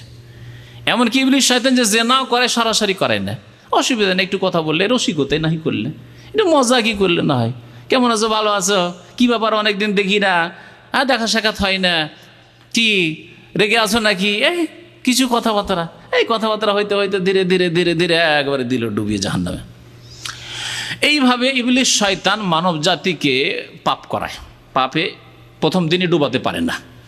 ওরা মেনে নিল যে অসুবিধা নেই, ঠিকই আছে, তাহলে কি অসুবিধা, প্রতিমূর্তি তৈরি করে রাখলো আর আল্লাহ পাকের ইবাদতবন্দিকে নামাজ পড়তে থাকে, ইবাদতবন্দি করতে থাকে। যেই জাতির সামনে ওই ওলিয়া উলিয়াগুলি মারা গেছিল, ওই জাতি মারা গেল, ওদের ছেলেরা আসলো, নতুন নতুন মানুষ। আগের যুগে আমার বাপদাদারা কি করতো এত বেশি জানি না, আর এলম নেই, নবীও নেই, অনেক দিন আগে থেকে নবী নেই, আর সুতরাং সঠিক এলমও নেই। আবার ওই ইবলিস বুড়া চলে আসছে ভালো লেবাস পোশাকে এসে, আর আসার পরে বলছে যে তোমরা কি করো? বলছে আমরা ইবাদতবন্দি করি। কি করো? বলছে আল্লাহ পাকের ইবাদতবন্দি করি। এগুলো কি? এই যে মূর্তিগুলির দিকে দেখে বলছে এগুলো কি? বলছে এগুলি আমাদের সব ওলিয়া আউলিয়া ছিল, তো আমাদের বাপ দাদার ওলিয়া আউলিয়াদের প্রতিমূর্তিগুলি তৈরি করে ইবাদতখানাতে রেখে দিয়েছে, এদেরকে দেখলে আমাদের ঈমান তাজা হয়, এই কথাই শুনেছি বাপ দাদা থেকে, আর আমরা আল্লাহ পাকের ইবাদতবন্দি করি। তখন ইবলিস শয়তান বলছে তোমরা বোকা, জাহেল, কিছু জানো না, জাহেল। আসলে সরাসরি আল্লাহকে পাওয়া যায়? আল্লাহকে পেলে সিঁড়ি লাগবে, ওসিলা লাগবে, মাধ্যম লাগবে। সরাসরি আল্লাহকে কি? আল্লাহ 7 আসমানের ওপর আরশ আজিমে, আল্লাহকে কি আর সরাসরি পাওয়া যায়? আল্লাহকে পেতে হলে এই ওলিয়া উলিয়ার ওসিলা ধরো, এদের মাধ্যমে আল্লাহ পর্যন্ত পৌঁছিতে হবে। তাহলে কি করতে হবে? কি করতে হবে? মানে মুরব্বী হয়ে এসছে, ওরা তো আর ভাবছে না যে ইবলিস বুড়া শয়তান আছে, যে আদমকে জান্নাত থেকে বের করেছে। কি করতে হবে তাহলে? তোমাদেরকে ভালো পরামর্শ, দেখো এদেরকে সিজদা করবে, এদের সামনে নামাজ পড়বে, এদের সামনে রুকু করবে, এদের জন্য জবাই করবে, এদের কাছে দোয়া করবে, তাহলে আল্লাহকে পেয়ে যাবে। আল্লাহকে পেতে হলে এইভাবে পেতে হবে। এই শুরু হয়ে গেল মূর্তি পূজা, প্রথম মূর্তি পূজা। যে মূর্তি পূজা ইরাককে ছেয়ে গেল ইব্রাহিম আলাইহিস সালামের জামানায়, যেই মূর্তি পূজা সারা দুনিয়াকে ছেয়ে গেল, ভারত ও মহাদেশকে ছেয়ে গেল। এইভাবে মূর্তি পূজা পৃথিবীতে এসেছে। তো এগুলি ছিল প্রথম ওই নেক লোকদের নাম, যেই নামগুলি দিয়ে মূর্তিগুলির নাম রাখা হয়েছিল, মূর্তিগুলির নাম রাখা হয়েছিল। তো বলছে ওই জাতি, নূহ আলাইহিস সালামের জাতি, ওয়াকালু, তারা বলল লা তাযারুন্না আলিহাতাকুম, তোমাদের দেবী দেবতাকে ছেড়ে দিও না, বিশেষ করে ওয়াদকে ছাড়িও না, সোয়াকে ছাড়িও না, ইয়াগুস ইয়াউক নাসর কাউকে ছাড়িও না। এ নূহ আলাইহিস সালামের কথা শুনে ওয়াকাদ আদাল্লু কাসীরা, আল্লাহ এরা এই দেবী দেবতাগুলি এদেরকে খুব বেশি পথভ্রষ্ট করেছে, কারণ এদের ব্যাপারে এরা এত কট্টর শক্ত এবং অন্ধভক্ত যে আর কিছু শুনতেই চায় না। তাহলে এদের গুমরাহির কারণ হচ্ছে এই দেবতাগুলি, এই মূর্তিগুলি। ওয়াকাদ আদাল্লু কাসীরা ওয়ালা তাজিদিজ জালিমিনা ইল্লা দালালা। আল্লাহ এখন বদদুয়া, আস্তে আস্তে বদদুয়া করা শুরু করলেন। 950 বছর হয়ে গেল, কতদিন আর বরদাস্ত হয়? এখন বদদুয়া, অভিশাপ দিচ্ছেন নূহ আলাইহিস সালাম, আল্লাহ তুমি জালেমদের গুমরাহি আরও বাড়িয়ে দাও। ওয়ালা তাজিদিজ জালিমিন, জালেমদের আল্লাহ বৃদ্ধি করিও না। কি বৃদ্ধি করো? ইল্লা দালালা, একমাত্র গুমরাহি বৃদ্ধি করো আল্লাহ, এই জালেমরা আর হেদায়েত হবে না। 950 বছর হয়ে গেল। তারপরে আল্লাহ পাকের সাথে মিম্মা খাতিয়াতিহিম উগরিকু ফাউদখিলু নারা ফালাম ইয়াজিদু লাহুম মিন দুনিল্লাহি আনসারা। আল্লাহ পাক এদেরকে কি করে ধ্বংস করেছিলেন? নূহ আলাইহিস সালামের জাতিকে ডুবিয়ে, পানিতে, আকাশ থেকে পানি বর্ষণ আর জমিন থেকে পানি উঠছে, নদী নালা সমুদ্র থেকে পানি চলে আসছে, আর আসলে এত পানি, এমন কি চুলা জ্বলছে, আখা চুলায় আগুন জ্বলছে, আর আখা থেকে ফারাত নূর, চুলা থেকে পানি উঠছে। সুবহানাল্লাহ। এইরকম আল্লাহ পাক রব্বুল আলমিনের পানির আযাব, বন্যার আযাব, এমন আযাব আসলো যে কোনো ব্যক্তি রেহাই পেল না, একমাত্র ওই সব মুমিন যারা নূহ আলাইহিস সালামের সাথে, নূহ আলাইহিস সালামের কিস্তিতে, পানি জাহাজে উঠেছিল। তাই আল্লাহ পাক বলছেন মিম্মা খাতিয়াতিহিম, তাদের গুনার কারণে। কাদের গুনার কারণে? নূহ আলাইহিস সালামের জাতির ওই কাফেরদের গুনার কারণে। উগরিকু, তাদেরকে ডুবিয়ে ধ্বংস করা হয়েছিল। ফাউদখিলু নারা, শুধু ডুবিয়ে দেওয়া হয়েছিল, ডুবিয়ে দেওয়া হইলো, আর তাদের দেহ তো ডুবে গেল, কিন্তু ওই দেহ, ডুবা দেহ থেকে আত্মা বেরিয়ে চলে গেল সিজ্জিনে। ফাউদখিলু নারা, অতঃপর ওই আত্মাগুলিকে জাহান্নামে ঢুকিয়ে দেওয়া হইল। আল্লাহ বলছেন ফাউদখিলু নারা। আহলে সুন্নাত ওয়াল জামাত বলছেন যে কোরআনে কারীম দ্বারা কবরের আযাব প্রমাণিত তার একটি আয়াত হচ্ছে, মনে রাখবেন, কারণ যারা আহলে কোরআন হাদিসকে অস্বীকার করে, এইরকম একটি কুফরি দল মুসলিম সমাজে বেরিয়েছে, তারা হাদিস স্বীকার করতে চায় না। ওরা বলে কোরআনে কোথায় আছে কবর আযাবের কথা, কোরআনে কোথায় আছে আযাবুল কবর বলে। এই যে দেখো, এখন ওই জাহান্নামে হাসরের পরে, বিচার দিবসের পরে যে জাহান্নাম হবে, সেই জাহান্নাম কি এসেছে? সেই জাহান্নাম তো হবে কখন? যখন দাঁড়ি পাল্লায় নেকি গুনাহ মাপা হয়ে যাবে, হাসর হবে, বিচার হবে, পুলসিরাত হবে, তারপরে না। কিন্তু আল্লাহ পাক এখানে কি বলছেন? তাদের গুনার কারণে ডুবিয়ে দেওয়া হলো এবং তাদেরকে ফাউদখিলু নারা, জাহান্নামের আগুনে তাদেরকে দাখিল করে দেওয়া হলো। তাহলে বোঝা গেল যে কবরের জীবনেও জাহান্নামের আগুন রয়েছে পাপিষ্ঠদের জন্য। এর নাম হচ্ছে আযাবুল কবর, কবরের আযাব। ফেরাউনের কাহিনীতেও আছে, একাধিক আয়াত দ্বারা প্রমাণিত রয়েছে কবরের আযাব।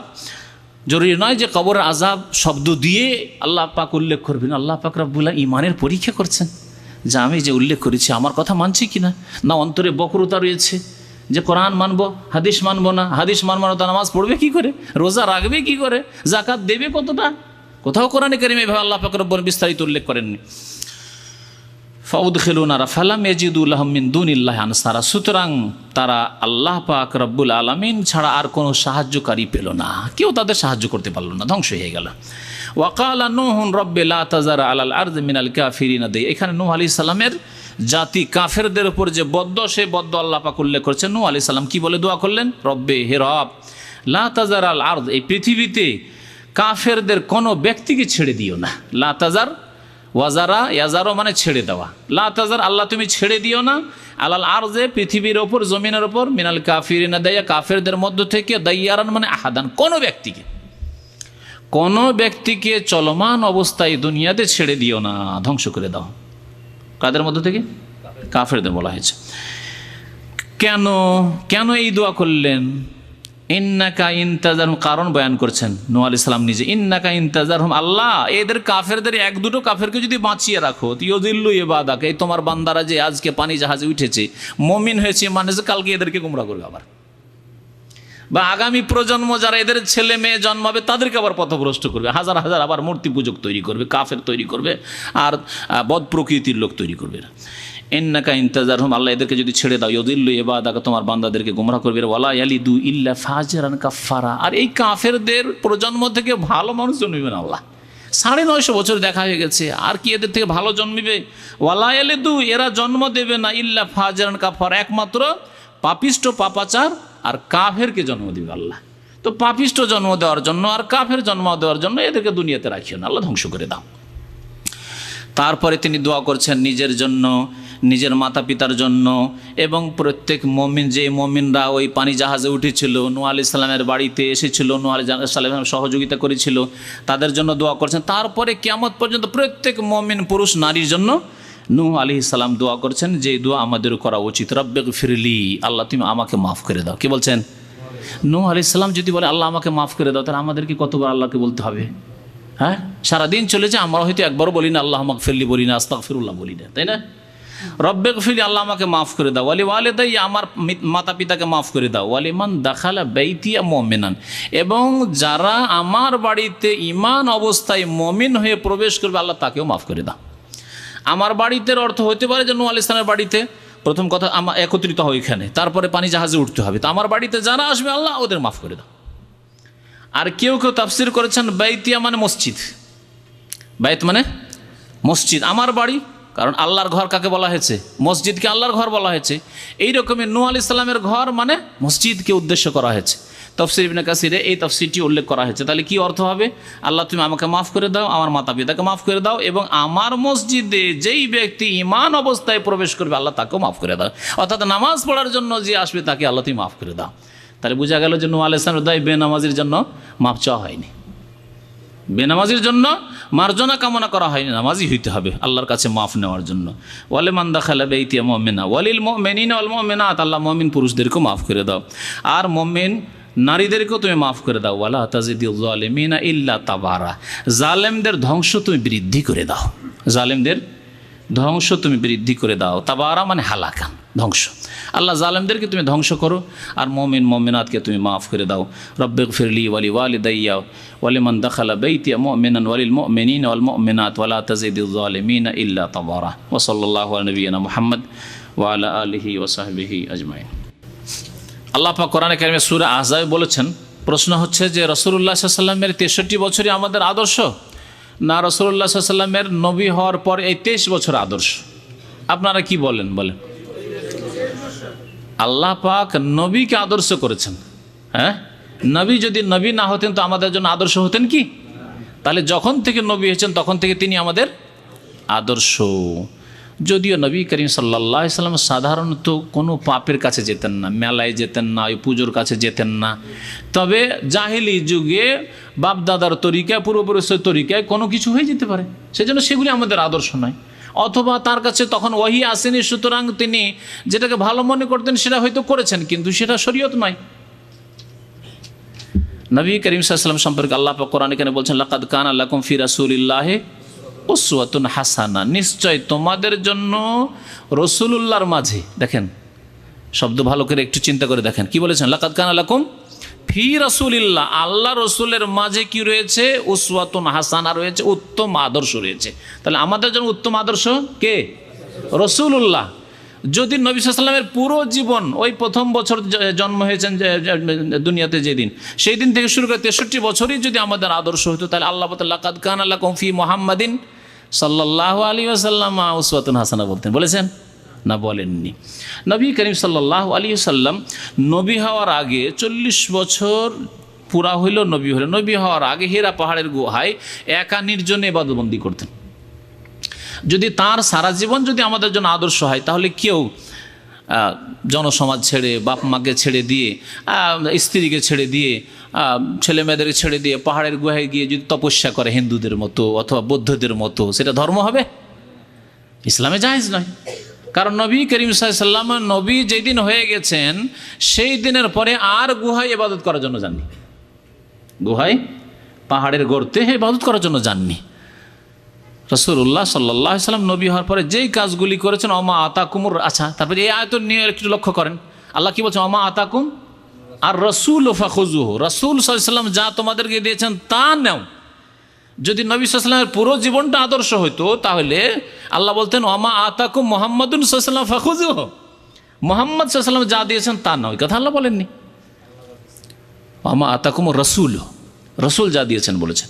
তো রাসূলুল্লাহ সাল্লাল্লাহু আলাইহি ওয়াসাল্লামের জীবন হচ্ছে 40 বছর থেকে শুরু করে 63 বছর পর্যন্ত। নবী করিম সাল্লাল্লাহু আলাইহি ওয়াসাল্লাম সম্পর্কে আর বেশি ঘটনা বয়ান করতে চাইছি না, না হলে বিদাতীদের মুখ বন্ধ করার জন্য।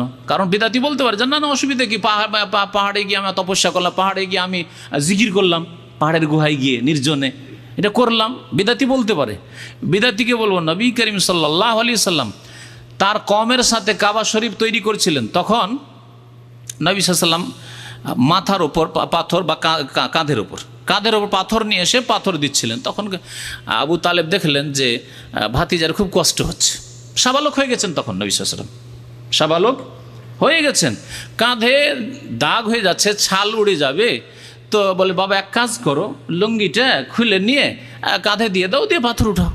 উলঙ্গ অবস্থায় পাথর উঠিয়ে দিতেন কাবায়, দেওয়া শুরু করেছেন। অনেকে দিচ্ছে ওই রকম। আল্লাহ পাক রব্বুল আলামিন অনেককে সংশোধন করাননি, কারণ ওরা নবী হবে না আগামীতে। কিন্তু নবী করিম সাল্লাল্লাহু আলাইহি ওয়াসাল্লাম একবার যেমনই কাপড়টা নিয়ে এখানে দিয়ে পাথরটা উঠিয়ে, রাহিকুল মাকতুম পড়ে দেখবেন এই ঘটনাটাতে উল্লেখ করা হয়েছে, যেমনই পাথর উঠিয়েছেন কাঁধে আর খোলা কাপড় অবস্থায়, লুঙ্গিটা এখানে ঘাড় বাঁচাবার জন্য, আর এদিকে উলঙ্গ অবস্থায় বেহুশ হয়ে উল্টে পড়ে গেলেন, বেহুশ হয়ে গেলেন। তাড়াতাড়ি করে পানি টানি দিয়ে কোনো রকম করে সচেতন করা হলো, হুঁশ ফিরে আসলো। নবী করিম সাল্লাল্লাহু আলাইহি ওয়াসাল্লাম সম্পর্কে আবু তালেব বলছেন না না এই কাজ আর করা যাবে না, ভাতিজার সাথে আর এই কাজ করা যাবে না, না দরকার নেই, তোমাকে পাথর উঠে দেওয়া হবে না।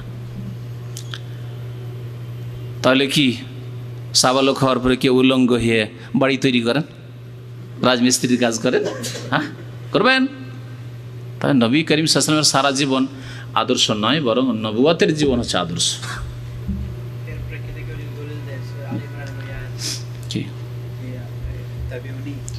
ফাত্তাবিউনি না, আমার অনুসরণ কর, মানে আমি রসুলের অনুসরণ করব। ওহী কখন এসছে? আসল অনুসরণ, নবী সাল্লাল্লাহু আলাইহি ওয়াসাল্লামকে অনুসরণ করার উদ্দেশ্য হচ্ছে ওহীর অনুসরণ করা, মানে আল্লাহ পাকের পক্ষ থেকে যে আদেশ নিষেধ এসেছে তার অনুসরণ করা। আর ওহী এসেছে নবী হওয়ার পরে। এইরকম সংশয় একেবারে অন্তরে বক্রতা যদি না থাকে তো হওয়ার প্রশ্নে ওঠে না। কারণ আমাদেরকে বলা হচ্ছে ইত্তাবিউ মা উনজিলা ইলাইকুম মির রাব্বিকুম, সূরা আরাফের প্রথম দিকে আল্লাহ বলেছেন, কি বলছেন? তোমাদের কাছে তোমাদের রবের পক্ষ থেকে যা নাজিল করা হয়েছে তার অনুসরণ করো। তাহলে নবীকে অনুসরণ কেন করছি? নবীর ওপর কিছু নাজিল হয়েছে তার অনুসরণ করা উদ্দেশ্য, কোরআন এবং হাদিস। আরেক ভাই প্রশ্ন করেছেন যে আমরা জানি উঁচু কবর এবং পাকা কবর জায়েজ নেই, রাসূল ভাঙার আদেশ করেছেন, কিন্তু এইসব কথা যখন বলি তখন মাজার পূজা যারা করে তারা বলে তারা রাসূলুল্লাহ সাল্লাল্লাহু আলাইহি ওয়াসাল্লাম আবু বকর ওমরের কবর কেন উঁচা নেই? নবী করিম সাল্লাল্লাহু আলাইহি ওয়াসাল্লামের কবর কে বললো উঁচা? কেউ দেখেনি। নবী সাল্লাল্লাহু আলাইহি ওয়াসাল্লামের কবর মা আয়েশার ঘরে আছে, উঁচা নেই, যেমন কবর থাকে তেমনই আছে। এ মনে করছেন যে ওই যেগুলি মুশরিকদের শিরকের স্থান মাজার, সেই রকম কবর উঁচা করা আছে না, কখনো উঁচা নেই, কেউ দেখেনি এর কবর উঁচা। ঘরের মধ্যে কবর আছে, মসজিদের মধ্যে কবর নেই, ঘরের মধ্যে। মা আয়েশার ঘরে আগেও কবর ছিল, এখনও মা আয়েশার ঘরে আছে, আর সেটি এখনও হুজরা বলা হয়। হুজরা মানে মা আয়েশার হুজরা, কক্ষ। প্রশ্ন করেছেন যে মহিলাদের ভ্রু কাট করা যাবে কিনা, চিকন করা যাবে কিনা? মহিলাদের ভুরু চিকন করা যাবে কিনা? না, লানত আছে হাদিসে, লানত করা হয়েছে ওইসব মহিলাদের উপর যারা ভুরু চিকন করে। জি, দাঁত চিকন করে, দাঁতকে সুন্দর করার জন্য দাঁত চিকন করে, ভুরু চিকন করে, এগুলোকে চিকন করে, লানত করা হয়েছে। লান আল্লাহ ওয়াসেমা আল মোস্তাওসেমা, যারা ওই দাগ করে ওর উপরে লানত করা হয়েছে। ওর নামেসা আল মোতানাম্মেসা, মোতানাম্মেসা মানে হচ্ছে ভুরু চিকন করা, আর মোতাফাল্লেজাত মানে হচ্ছে দাঁতগুলি চিকন করা।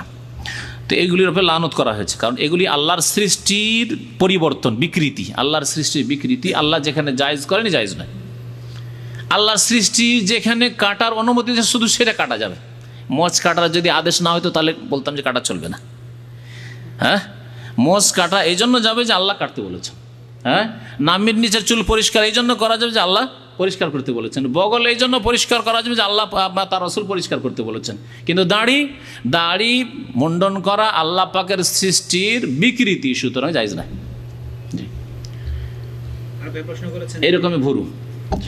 একটি মসজিদে দেখলাম যে একটি বাচ্চা একটি বৃদ্ধ লোকের পায়ে ধরে চুমু খাচ্ছে। তো আমি সাহেবকে জিজ্ঞেস করলাম, তিনি জবাব দিলেন যে এটা মানে বাবা মায়ের জন্য জায়েজ।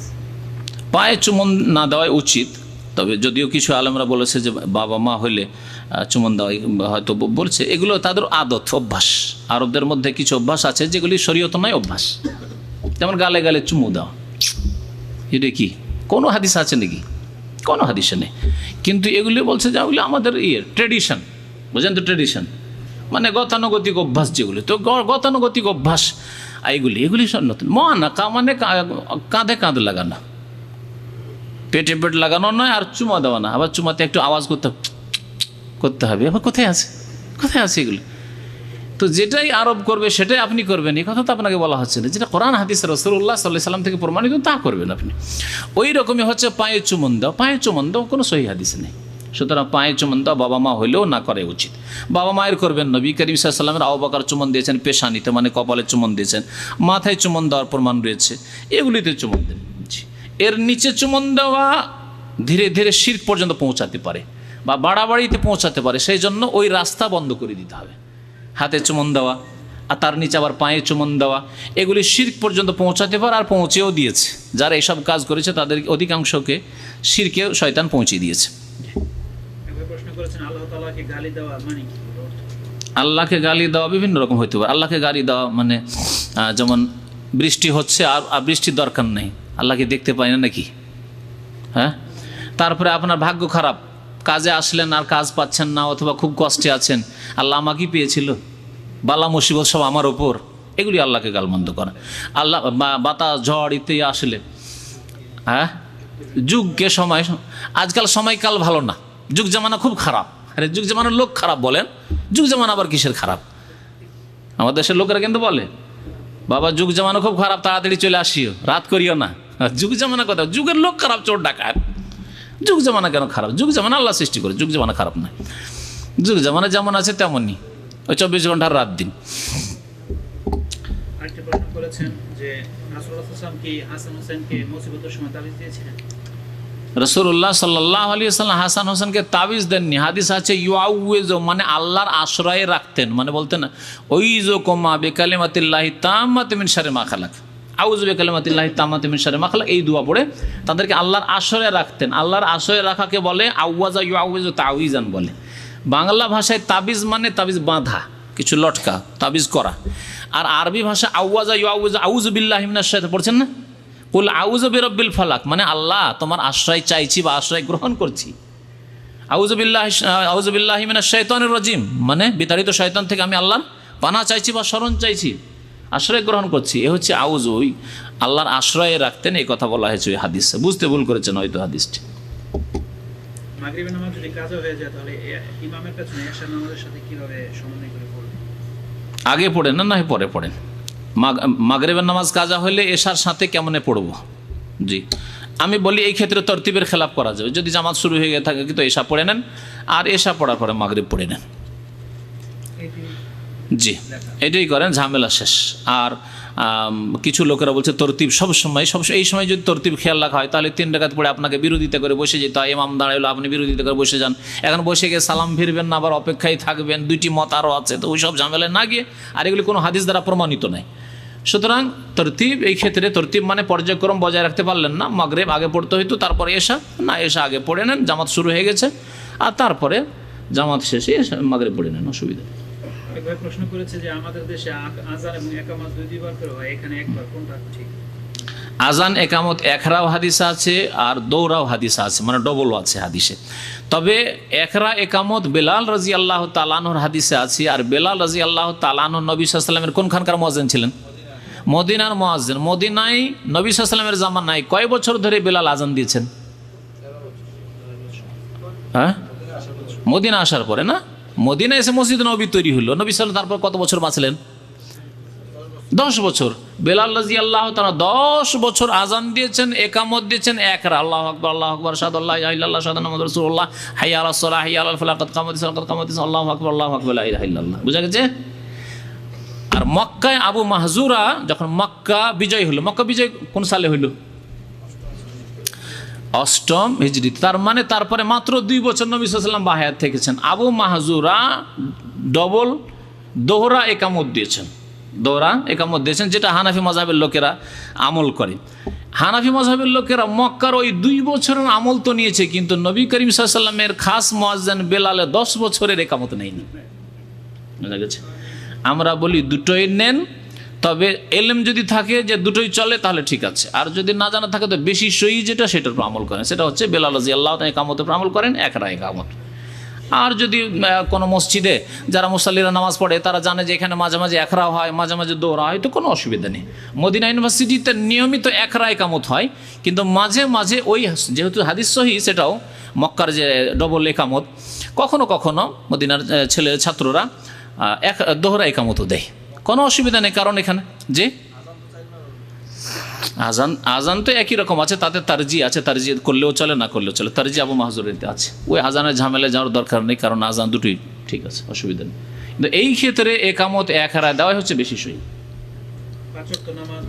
তবে দুটোই সহি, কোনো জয়ীফ না। দোহরা একামত হানাফি মাযহাবে যেটা আছে সেটা জয়ীফ ভিত্তিহীন নয়, বরং সহি হাদিস আছে। কখনো কখনো ওইটা করেন, কখনো ওইটা করেন, অথবা বেলাল রাদিয়াল্লাহু তাআলা একামত একরা একামত সব করেন, এটা সবচেয়ে ভালো। মোজার মাসা, রাস্তাতে এক ভাই জিজ্ঞেস করছিলেন, মোজার মাসা করা কাপড়ের মোজা হইলেও আছে, জওরাব বলা হয় আরবি ভাষায়, জওরাব হাদিস আছে, আর খুফ চামড়ার মোজা হইলেও আছে। আমাদের দেশের আলেমরা ওই চামড়ার মোজা মানে, কিন্তু কাপড়ের মোজার মাসাকে মানতেই চায় না। ওই হাদিসগুলি আবু দাউদ বা সুনানের কিতাবে তাই সহি হাদিস, এগুলি মানে না। সেই হাদিসগুলিতে রাসূলুল্লাহ সাল্লাল্লাহু আলাইহি ওয়াসাল্লাম থেকে সাহাবায়ে কেরাম থেকে প্রমাণিত কাপড়ের মোজায় মাসা করা রয়েছে, কিন্তু তার শর্ত হচ্ছে যে উজু করা অবস্থায় পড়তে হবে, তাহারাত অবস্থায়, পবিত্র অবস্থায়, উজুর অবস্থায় পড়তে হবে। আর মুকিম যদি বাড়িতে থাকেন আপনি, তাহলে আপনি একদিন এক রাত পরে থাকতে পারবেন, মাসা করতে পারেন, একদিন এক রাত পরে আবার খুলে দিতে হবে, আবার উজু করে আবার পড়তে হবে। আর যদি সফরে হন তাহলে 3 দিন 3 রাত, এসব মাসলা মাসাইল জানার পরে আমল করেন, অসুবিধা নেই।